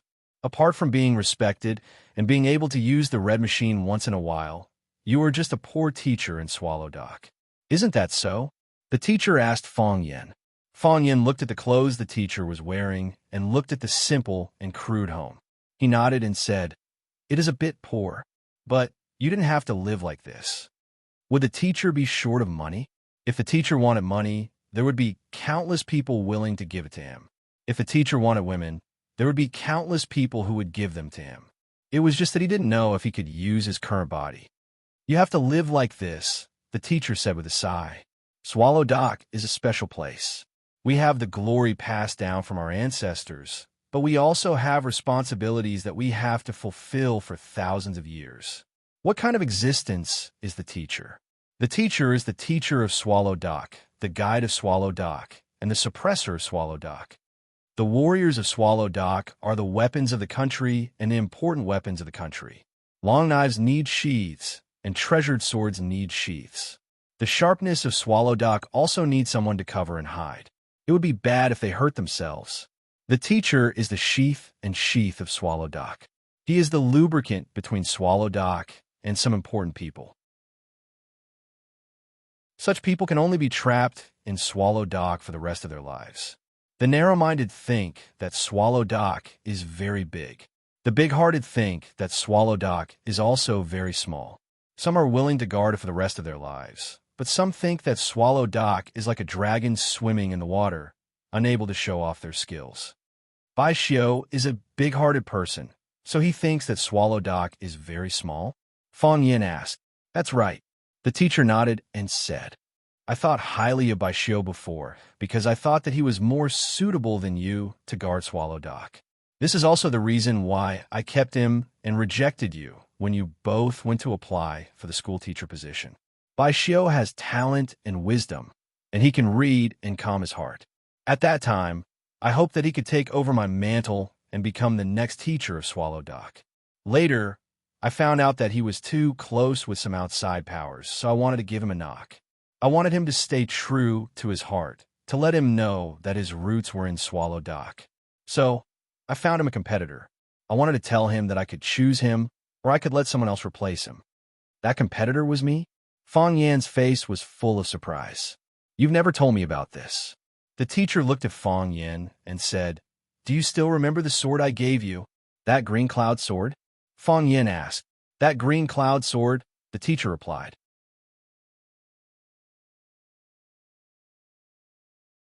Chapter 682. Even if he had to hold back his tears, he had to finish the engagement. Even if he had to bleed, he had to bear the consequences. Fong Yin felt that he was a bastard. Why did he have to take advantage of teacher's Qingyin sword? That Qingyin sword. That damn Qingyin sword. What was the use of it? What was the use of it? Just because of that dusty sword, that scrap metal that was left in the corner, Bai Xiao wanted to kill his father and him. Did he want to exterminate his entire family? On New Year's Eve, his uncle was poisoned, his father was buried at the entrance of Swallow's Dock, the ambush at the summit of One Sword Peak. Was Bai Xiao a pervert? Just because of that broken sword, just because of teacher's provocative words, Bai Xiao regarded him as an opponent that had to be eradicated, an enemy that had to be killed? Besides, if you have any problems, just come at me. Why did you have to kill your own father? How could he bear to deal with someone who had nothing to do with him? Thinking of his father's tragic death, thinking of his father's body that had been poisoned by goo insects, Fong Yan's heart convulsed with pain. No wonder he used to hate Bai Xiao so much. It turned out that even before Bai Xiao showed his perverted side, he had already subconsciously thought of him as a pervert. Bai Xiao, killing you was too easy. Knowing the truth of the matter, Fong Yin blamed himself in his heart. He shouldn't have killed Bai Xiao. He shouldn't have killed him so easily. He shouldn't have pierced his heart with a sword. He should have tasted the harshest torture in the world. He didn't have the right to die so easily. He couldn't bear to recall the past. Every time he thought about it, it was like a whip to his soul. That Qin Yun sword. Fang Yan's mouth was full of bitterness as he said sorrowfully, "That Qin Yun sword that I asked for from you, why? Why didn't you tell me the purpose of the Qin Yun sword's existence? Why didn't you say anything to stop it? Why didn't you take that sword back from my hands? I treated it as a game. Why did you also treat it as a game?" "A game?" Mister's dim yellow eyes looked at Fang Yin thoughtfully and said, "Do you think it's just a game? If it was in the past, I would have treated it as a game. Everyone in Swallow Dock thought it was a game. You and Bai Xiu went to the academy to apply for the position of a teacher at the same time. Do you know why I chose Bai Xiu and rejected you? Because your thinking is jumpy, your personality is unrestrained, and the way you speak and do things don't follow common sense. You're not suitable to be a teacher at the academy, and you're not suitable to be a teacher at Swallow Dock either. So you chose that abnormal disciple of yours." Fang Yin asked with a sneer, "Don't make yourself sound so great. It's as if you're not manipulating things behind the scenes. Didn't you choose Bai Xiu because he's your disciple?" Mr. looked calm and ignored Fang Yin's mockery. He held the enamel jar in his hand. The tea in the jar had already gone cold. "Judging from the qualities and potential that the two of you have shown, Bai Xiu is indeed more suitable than you," Mr. said with certainty. He wasn't trying to defend himself. He just wanted to state a fact to Fang Yin. "But because of that incident, you've allowed everyone to see more possibilities." "Which incident?" "The incident of forcing the abdication," Mr. said. "The incident of the Maple Leaf Society forcing the abdication.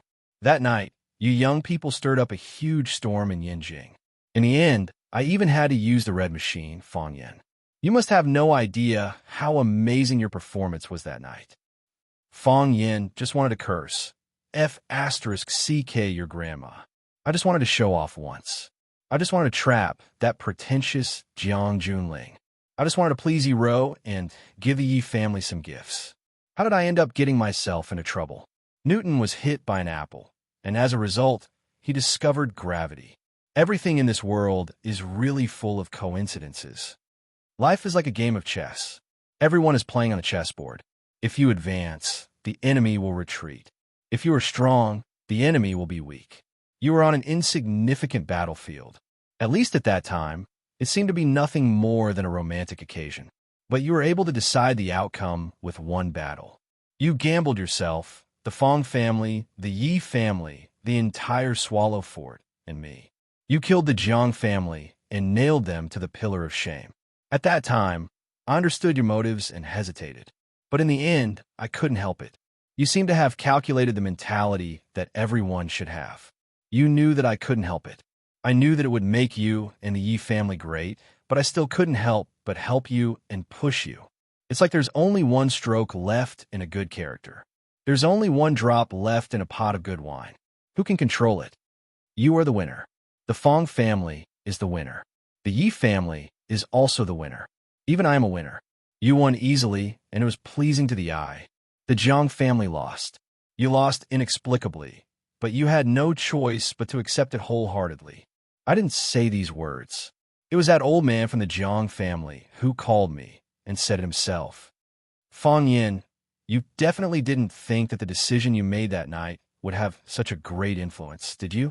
You definitely didn't think that the accident would continue to ferment and only display its enormous power and influence several years later, did you? Fang Yin muttered to himself for a long time. He said in a hoarse voice, "I didn't think. If I had known it would be like this, I would have chosen to retreat. I would have even apologized. I didn't want to play with them. I couldn't afford to." Fang Yin was speaking from the bottom of his heart. If he had known that this would be the result, if he had known that his father would die tragically as the price, he would have chosen not to provoke Jiang Junling. He would have even been willing to apologize to Jiang Junling.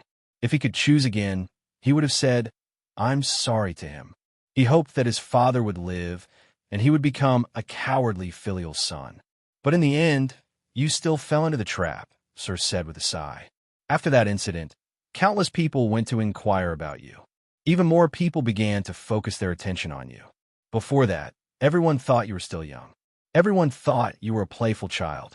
It wasn't until that night that everyone realized that you had grown up. Your existence added many variables to Swallow Fort. It was also from that night that I suddenly had this thought. Perhaps you were more suitable for Swallow Fort than Bai Xiu? I'm not suitable, Fong Yin said bluntly.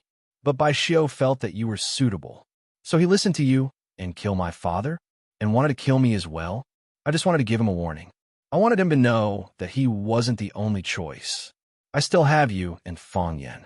A trace of guilt finally appeared on Sir's face.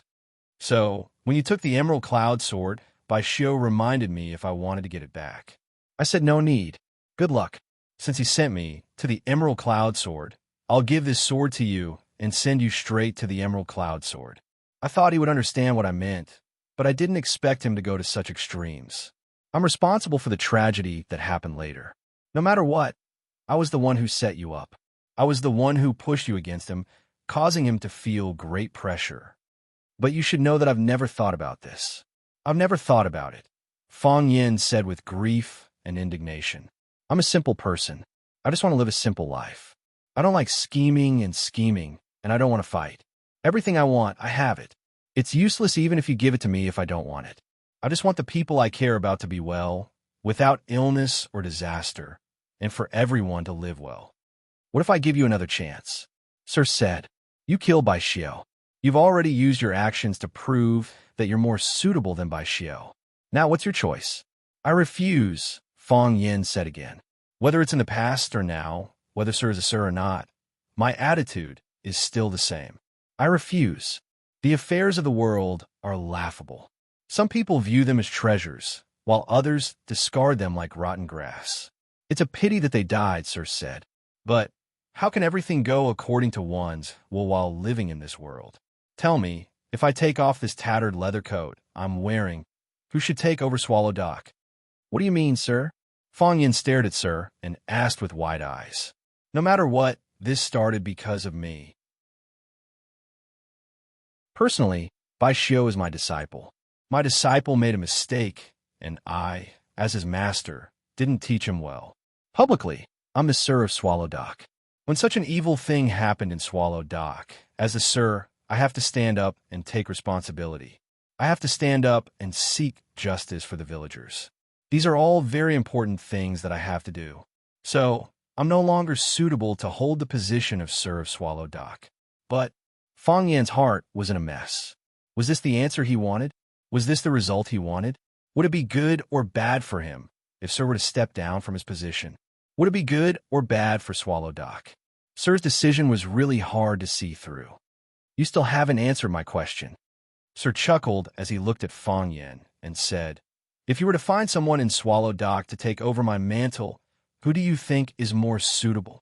Fong Yin thought for a moment, then said seriously, Yi Daoan.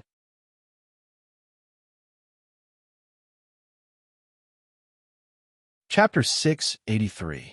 The Fong Family. In the backyard of the Fong family, Lu Wan was holding an official teacup made after the rain. The Longjing tea in the teacup was already cold. The color of the tea had thickened and the fragrance had diminished. Lu Wan did not bring it to her mouth to take a sip. She looked anxious and kept looking at the entrance of the yard. Fong Hui held the teacup and drank leisurely. He had just eaten one cup and asked his family member Fong Li to add water to the cup. Now he was drinking the second cup of tea. It's rare for Fong Yin to give me this rare roaring Longjing tea because of his filial piety. This tea can't be drunk by ordinary people. I only saved half a caddy of it, and I'm reluctant to give it to others. I'm in a good mood today, so I asked someone to make a cup for you, but you didn't even taste it.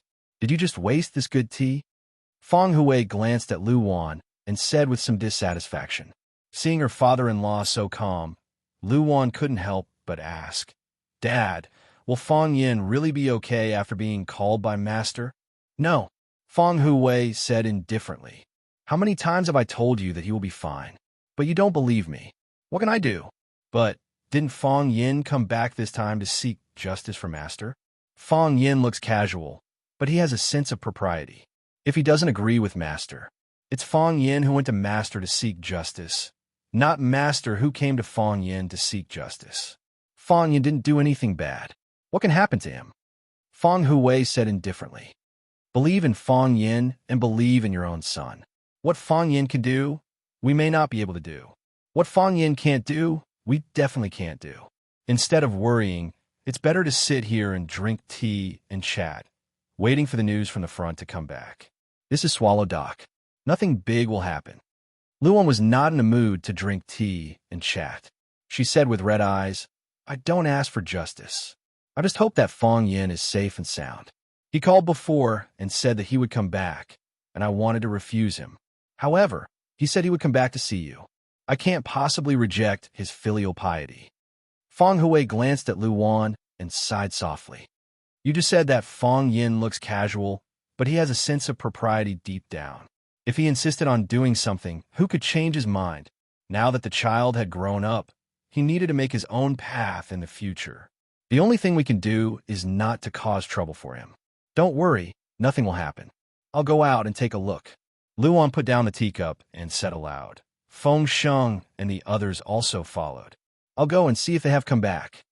Before he finished speaking, he had already left in a hurry. Old man Fong Hui shook his head with a wry smile and said to the Vajra eagle on the shelf, Women, their way of thinking is a bit too simple. I can't say that they're wrong.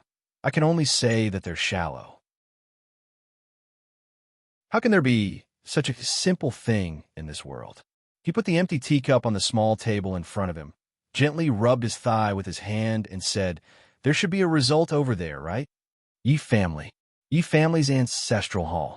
Yi Daowen placed 3 incense sticks in front of the ancestral tablet, then knelt on the praying mat in front of the offering table and respectfully kowtowed to the ancestral tablet. After kowtowing 3 times, Yi Daowen put his hands together, closed his eyes, and mumbled, Dong dong. There was the sound of something hitting the ground. Yi Daowen opened his eyes and turned around to see the old ancestor standing at the entrance of the ancestral hall with cane. Yi Daowen hurriedly got up and ran over to support the old ancestor, saying, Old ancestor, why did you come here by yourself? Where are the girls? Where did they run off to play this time? See if I don't break their legs. Don't scold the girls. I came here on my own. The old ancestor said. She let Yi Daowen support her to sit in front of the ancestral hall's armchair and said, Close the door. I want to have a few words of understanding with you. Yi Daowen was puzzled, but he still walked over and closed the vermilion door of the ancestral hall. Creak! The ancestral hall immediately fell into darkness. Smoke lingered, and longevity tablets stood in great numbers, looking somewhat eerie and terrifying. Yi Daowen looked at the old ancestor and asked with a smile, Old ancestor, what do you want to say? The old ancestor stared at Yi Daowen with a burning gaze. Her pupils were dim yellow, and her face was aged. In this kind of environment and atmosphere, it made people feel especially pressured. The old ancestor stared at Yi Daowen without blinking and said, Daowen, do you really want that seat under Mister's butt? Old ancestor, answer me. Yes or no? Old ancestor, there are some things that I can't decide alone. Yi Daowen said in a deep voice. This is everyone's wish. I know. It's your collective decision. There are some things you want to hide from me, and there are some things you can't hide from me. But Daowen, do you think you can replace Mister as Swallow Doc's Mister? Do you think you're worthy? At the village entrance, the stone tablet of Swallow Doc. Iro looked at the name on the stone tablet with rapt attention. After 100 years of wind and rain, the words on the stone tablet were somewhat blurred, but the name on it had been engraved in the hearts of every Swallow Doc villager. A man should be engraved on a stone to record his merits. This was something that the elders of Swallow Doc often said to their children. Every villager of Swallow Doc wanted to engrave their name on the big stone at the village entrance one day. Originally, Yiro had a chance. If she had resolutely swung out that sword, she would have succeeded in breaking through the heavenly Tao, and her name would have been engraved on the stone tablet. Unfortunately, she had let go of such a precious opportunity. Sister, Yi Fengshang stood behind Yiro and called out carefully, If we leave just like this, if Mr. were to kill Fong Yin, we won't be able to save him in time. Iro finally came back to her senses and found that everyone present was looking at her anxiously. Iro was touched. She knew that these outstanding young men were all Fong Yin's best friends. Her boyfriend's best friend felt proud of Fong Yin for no reason. He'll be fine, Iro said aloud. Mr. won't kill him. If Mr. wanted to kill him, there's no need to wait until now, Yi Daowen. Fong Yin said aloud. Although Yi Daowen was his girlfriend's father, Fong Yin did think that Yi Daowen was the most suitable candidate to be the new Mr. If Mr. really wanted to resign from the position of Mr. Only a person of virtue and prestige could become the Mr. of Swallow Dock. Yi Daowen was originally a very virtuous elder in Swallow Dock. He was honest and righteous, so he was deeply loved and respected by the villagers. Although his talent was above average and his martial arts were slightly weak, the Yi family was developing rapidly like the sun at noon. This strong backing could make up for some of his personal shortcomings. If he took over Mr.'s mantle and became the new Mr. of Swallow Dock, not only Fong Yin, but the other people in Swallow Dock wouldn't have any objections.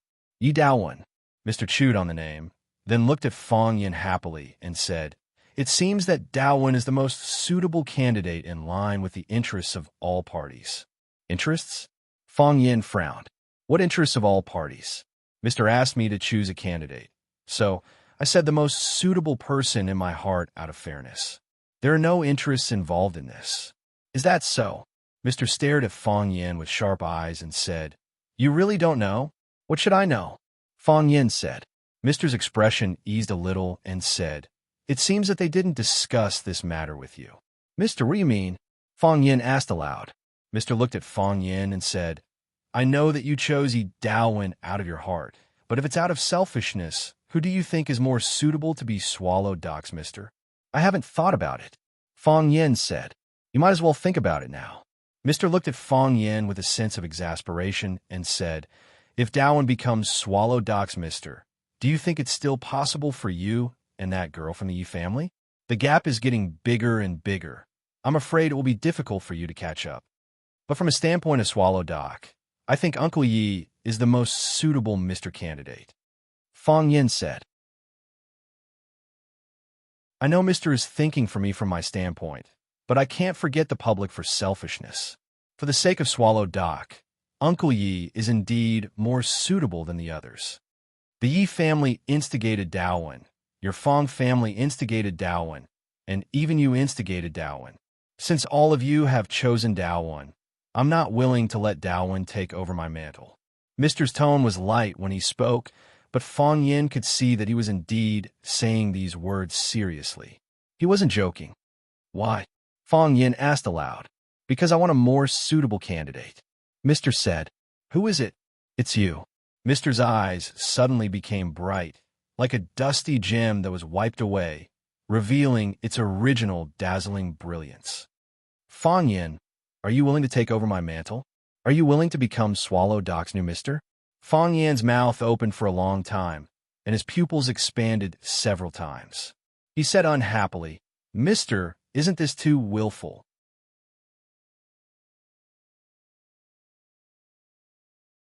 Chapter 684. Because everyone else had incited Yi Daowen, the teacher had deliberately not chosen Yi Daowen. Other than saying that the teacher was willful, what else could describe such an irrational behavior? Willful. A faint smile appeared on the teacher's face, and he said, "When you live to my age, you can also be as willful as I am." The teacher looked at Fong Yin and said, "Fong Yin, what do you think?" "I haven't thought about it." Fong Yin shook his head in refusal. "I'm not suitable." "Why not?" "I'm neither virtuous nor prestigious, and I'm still too young," Fong Yin said. He could list out 100 shortcomings that made him unsuitable for the position of teacher, but when faced with his true shortcomings, he was unwilling to admit them in front of others. It was the same as a fatso not willing to tell others that he was a fatso, and he would tell others that he had a bad temper. Therefore, the reasons he gave for his refusal seemed somewhat insignificant. The teacher pointed to where Fong Yin was standing and said, "At that time, you were also standing here." Do you remember what I told you at that time? Whether you're suitable or not, you can only find out as you go on. You have already led Swallow Dock to take a step forward, so Swallow Dock can no longer retreat, and others won't allow us to retreat either. We can only move forward with all our strength. Since you have led Swallow Dock to take the first step, then lead Swallow Dock to continue moving forward. You are duty-bound to carry out this mission. Fang Yin, you are duty-bound to carry out this mission. I told you this a long time ago. At that time, you didn't remember it. This time, no matter what, you must remember it. I still say the same thing. I'm not qualified for the position of teacher. Fang Yin said with a serious expression. No matter who becomes the teacher of Swallow Dock, that person will definitely not be me. The teacher chuckled and said, It seems that we are also divided on this issue. Yes, Fang Yin said. I know myself and I know what kind of job I'm suitable for. Just like how you felt that I was not suitable back then, I also have the same understanding of myself. We are not divided on this point. The teacher chuckled and said, Let's talk about this later. Are you free tomorrow? Tomorrow. Fang Yin looked at the teacher in confusion and said, What plans does the teacher have? I'll take you to meet a few people, Mr. Wang said. They bullied the people of our Swallow Dock. They have to give us an explanation. So much time has passed, but here, the teacher touched his chest and said, I've never been able to pass through here. Fang Yan's eyes flickered as he said, Then I'll have to trouble you, sir. I'll listen to your arrangements tomorrow. Next, I should tell your grandfather that Hu Wei should be waiting in the yard, right? The teacher said, Fang Yan, I'll have to trouble you to go back and pick up your grandfather. Pick up my grandfather? Fang Yan looked confused. The teacher smiled and did not reply. Fang Yan stood in the house for a while, then pushed open the wooden door and walked in. When Fang Yan pushed Feng Hu Wei into the room again, Mr. Fang had already fallen asleep on the rattan chair. He looked very tired, and there was a heavy snore between his breaths. Fang Yan did not speak, but just quietly stood behind his grandfather. Feng Hu Wei glanced at Fang Yan and waved his hand, signaling him to go out first. Fang Yan glanced at the teacher again and then tiptoed out. The teacher was sleeping soundly, and Feng Hu Wei did not want to disturb him. He was lying on the back of the wheelchair, eyes slightly closed, hands swinging on his thighs, and mouth lightly humming an unknown song. It's taking Tiger Mountain by strategy, the teacher suddenly said. He still did not open his eyes when he spoke. Through the forest sea, across the snowfield, the spirit soars to the sky, expressing lofty sentiments and lofty aspirations. Facing the mountains, may the red flag flutter in the 5 continents and the 4 seas. Even if it's a sea of fire and a mountain of knives, I can't wait to turn the flying snow into spring water and usher in the spring to change the world, the teacher sang, and Feng Hu Wei echoed. The more they sang, the more passionate they became, and the more energetic they became. When the voice came out of the door, Fang Yin smiled bitterly and said, These 2 old men are having a good time. After singing a part, the teacher opened his eyes, glanced at Feng Hu Wei, and said, Do you want some tea? I just drank at home. Feng Hu Wei said, I drank 2 bowls. Waiting is torturous, the teacher said. Drinking a bowl of tea to calm the mind is also necessary. The teacher stood up, took a kettle, and filled his big enamel jar with water. He took out a big bowl, threw a handful of big leaf tea at the bottom of the bowl, and then filled it with water, brought it in front of Feng Hu Wei, and said, Your legs are not flexible. Let me make you a cup of tea. Feng Hu Wei hurriedly took it and said, Thank you, sir. This kind of thing should be done by me. I didn't expect a cripple would also take advantage of others. The teacher sat back on his recliner with the enamel jar, looked at Feng Hu Wei, and said, You cripple are not simple. It's not simple, sir, Feng Hu Wei replied without raising his head, blowing the big leaf tea on the bowl. Hu Wei, is there a need to do this? The teacher said. Why would I need it? Feng Hu Wei smiled silently. There are many things that I don't think are necessary, but they really happened. We don't feel good in our hearts, but since there's a problem, what we can do is to solve the problem. Sir, don't you think it makes sense? Yes, it makes sense, the teacher said. You have prepared for so long and built up your momentum for so long. Don't you want a position under my butt? Hui, in fact, as long as you say it, I will give it up. I don't care about this position, and I don't want to be a teacher. I was forced to be a teacher by my master. For this position, I put one foot in the door of the way of heaven, and then I took it back. As I get older, I think about more problems. Sometimes I would think about it. Was my choice the right one? Is this what I want?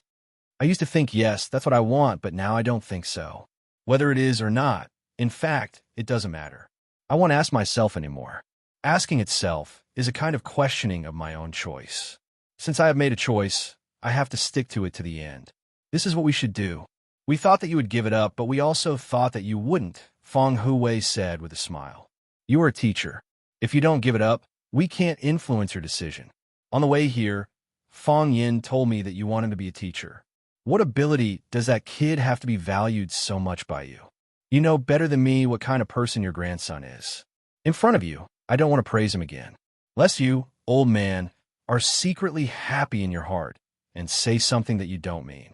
Hui, are you determined to tie your Feng family and Yi family together? Feng Hui picked up a big bowl and took a sip of tea. He said, it's not really a tie. It's just some cooperation. I know that nothing can be hidden from you, sir. You didn't try to hide it from me, did you? Sir said with a sarcastic smile. You have been preparing for so long. Didn't you want to give me a fatal blow? Sir took out the Murderer by Xiao scroll that he took from Yi Fengsheng and looked at Feng Hui. How long had you been writing this scroll? The entire Swallow Dock knew that you had written such a piece of calligraphy. Also, when Feng Yin went to the Yi family, smashed the door, and broke into the ancestral hall, the Yi family was all bark and no bite. They didn't do anything to Feng Yin. Before Feng Yin returned to Swallow Dock, you had already made sufficient preparations. When Feng Yin returned to Swallow Dock, you pushed him to the teeth of the storm. When everyone was paying attention to Feng Yin, they couldn't help but think that Feng Yin came back to see Sir. When will Feng Yin meet Sir? How will Sir treat Feng Yin? You've portrayed Feng Yin as a hero who wants to avenge his father, and you've portrayed me as a hypocrite who is a hypocrite. If I still don't know your purpose, then I'm not the Sir of Swallow Dock. Some things are designed, and some things are really God's will, Feng Hui said embarrassedly. That child, Tung Wen, forced her way in. Feng Yin was worried about Tung Wen's safety, so he hurriedly ran over. He broke the door and broke into someone else's ancestral hall. The Yi family was also very angry about these things. For this matter, Dao Ling specially asked someone to bring me to his house to discuss for a while. Later, the truth was revealed. Dao Ling went to our house to apologize. I begged the Yi family to stand up and say something at the critical moment. It was a fair and just sentence, and Dao Ling agreed. However, he also put forward his own request. They wanted Dao Wen to become the Sir of Swallow Dock. I felt that this request was not bad for us, so I agreed. Don't you think that the Yi family is too greedy? Sir looked at Feng Hui and said. Feng Hui nodded and said, but Dao Wen is indeed the most suitable candidate.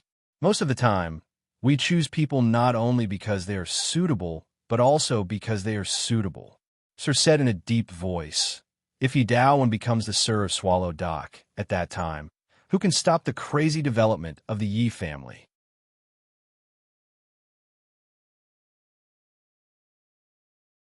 Chapter 685. Feng Yin didn't want to be Mr. Yi. He didn't want to be like Mr. Yi, who only had one foot in the heavenly Tao realm. After some thought, he pulled back. He didn't want to be like Mr. Yi, who had to work for the country and suffer in Swallow Dock. He didn't want to be like Mr. Yi, who had to protect Swallow Dock for the rest of his life. He didn't want to be like Mr. Yi, who had to carry a manure basket everywhere to shovel feces and become manure digger. Feng Yin liked peace and freedom. He wanted to see the precipitousness of Mount Tai and the vastness of the grasslands. He wanted to experience the sunrise of the Red River and feel the snow on the glaciers. He wanted to go to the deserted North Sea to hunt eagles. He wanted to go to the inaccessible land of extreme cold to find Ice Dragon. He wanted to bring Immo Chindi back. He wanted to travel all the famous mountains and rivers And he also wanted to see all the spring flowers and winter snow. He wanted to be free and unrestrained. He wanted to buy a plane ticket and fly to Paris to feed the pigeons when he was bored. He wanted to go to Hongdian to listen to the sound of shooting stars streaking across the sky when he was depressed. He wanted to take Yi Gentle and let Yi Gentle carry the money.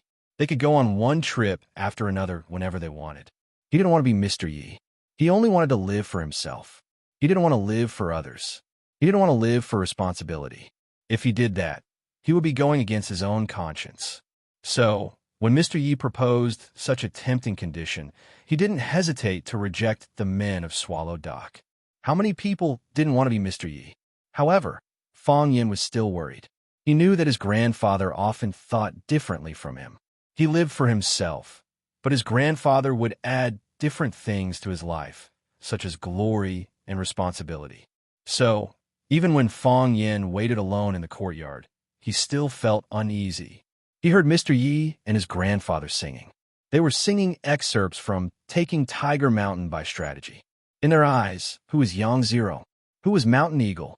Now that the singing stopped and there was no sound from inside, it seemed that they had just entered the main topic. The negotiation had indeed entered the main topic, but it was different from Fong Hui's plan. If Yi Daowen becomes the teacher of Swallow Dock, then who will be able to stop the Yi family's crazy development? Hearing Master's words, Fong Hui held the big bowl and smiled silently. He said, "How the Yi family will develop and how far it will develop are the problems that Master needs to consider. What does it have to do with a crippled old man like me?" Mr. Yi looked at Fong Hui and said, "You deliberately tried to ruin my reputation, didn't you? Didn't you want me to give up my position to the Yi family? This happened because of you. How could it have nothing to do with you?" Fong Hui sighed and said, "I'm only responsible for helping the Yi family get Master's position.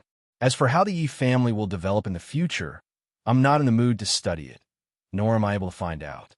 "So you're saying that you're only responsible for releasing the monsters in the cages, but you're not willing to take any responsibility for the monsters' actions after they're released?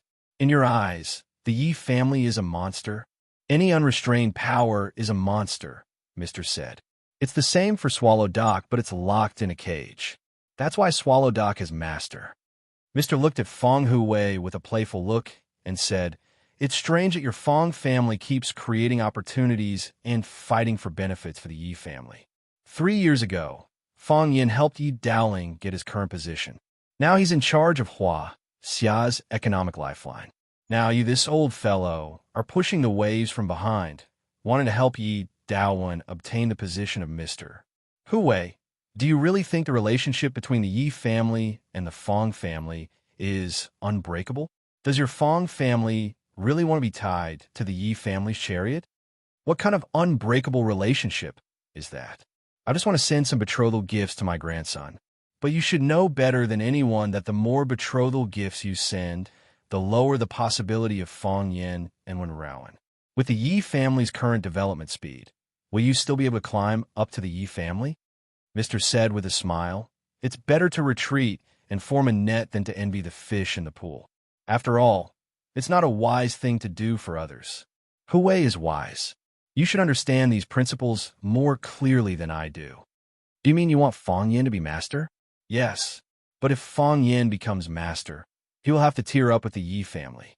I'm afraid the marriage between the Fong family and the Yi family will be even more impossible, right?" Fong Hui reached out and touched the cup. He said with a smile, "You're harming me. You're up to no good. If I want to achieve what I want, I need to have enough strength. It's not hard to choose between being a bug that can only follow and respond, or to be a dragon that can contend with the Yi family, right? It's difficult," Fong Hui said with a smile. "It's very difficult." Mr. looked at Fong Hui and said, "Then do you choose to be a worm, or choose to be a dragon?" "Naturally, I choose to be a dragon." Fong Hui said, "Wealth comes from danger. What do you think, Mr.?" Mr. smiled and said, "Hui, you're too smart. What a pity." The smile on Fong Hui's face slowly disappeared. He looked at Mr. seriously and said, "I know what you're feeling sorry about, but if you were me, what would you choose?" "I'd choose the same as you," Mr. said simply. That's why I said we're both smart people. Feng Hui said, smart people have a hard life. Mr. pointed outside with his finger and said, you've been doing these things without telling that boy. Feng Yin is smart and flexible, but he's pure in nature. The things we've done are too dirty. Even if he doesn't say anything, he'll still feel a little uncomfortable. Instead of that, it's better to get things done first. I'm lame and old. I can't help him in other aspects, but I'll help him take the blame and shield him from the dirty water. I'm good at these things. Mr. sighed softly and said, it's not easy for you. Feng Hui laughed and said, but I have a good grandson, and you don't. If there was a list of the most annoying people in Swallow Fort, the Feng family's grandfather and grandson would definitely be on it. Old street, old house. Feng Yin sized up the seemingly ordinary but not simple old alley. He looked at Mr. and asked, what is this place? On both sides of the alley were courtyards with red walls and gray tiles that looked very old. Some of them still maintained the style of the previous courtyard houses. However, the doors of each courtyard were tightly shut. One couldn't see what was going on inside, let alone know what kind of people lived in the courtyard. The street was narrow, and the middle of the alley could only allow one car to pass. Larger cars couldn't pass at all. There was no flow of people on bicycles, and it was rare to even see people. It was clearly in the downtown area, and the most important center of power in Huaxia was separated by a wall. However, this alley was very quiet, and there was almost no noise. Most importantly, Feng Yin sensed the aura of experts. There were at least 4 experts lying in ambush in the places he knew. There were also some people who were even more secretive. Only after they took action would he know their exact location. Debt collectors, Mr. said expressionlessly. He reached out to knock on the door. He grabbed the copper buckle in the mouth of the Piha beast and slapped the door. Pa pa pa. After 3 sounds, Mr. took a step back and stood at the bottom of the steps with his back straight. Creak. The wooden door was pulled open from the inside, and a tall woman appeared at the door. The woman bowed to Mr. and said, Mr., Master knows you are coming today. He has already prepared good tea and has been waiting for you for a long time.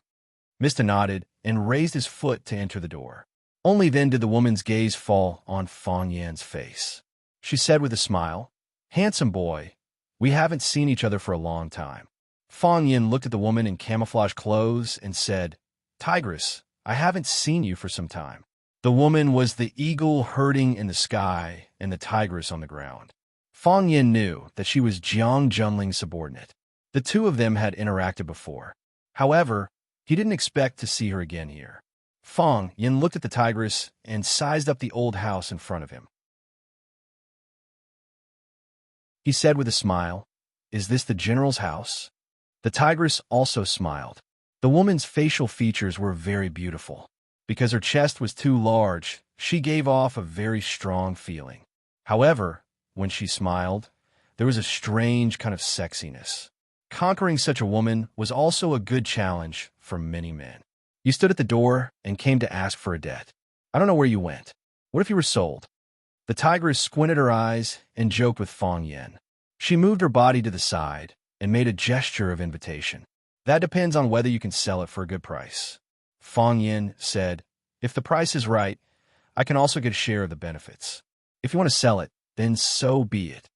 Big sister can't bear to sell you. The tigress said with a smile. You are a man that I rarely see that makes my heart beat. Feng Yin followed behind Mr. and walked towards the backyard of the small courtyard. The front yard wasn't big, but the backyard wasn't small. There were a lot of flowers and plants in the backyard, and there were also some fresh vegetables. There was a grape tree under the eaves of the porch. The vine of the grape tree climbed everywhere, covering half of the sky in the small courtyard. It blocked the sunlight outside, making the small courtyard look a little gloomy. Winter had arrived in Yinjing, and the weather was a little chilly. The vegetables were growing green, and the flowers were blooming beautifully. It was a comfortable and beautiful countryside. In a chives field, an old man wearing a straw hat was using a sickle to cut chives. Hearing the footsteps behind him, the old man adjusted his straw hat and looked over. He said to Mr. You came at the right time. I'll make chives dumplings for you tonight. You're tuning in to the Romance Rendezvous YouTube channel. We're so grateful for your support, and don't forget to subscribe to join us on this incredible journey through captivating stories.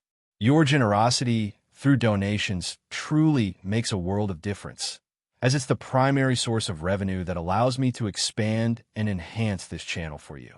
Thank you from the bottom of my heart for being a part of this adventure.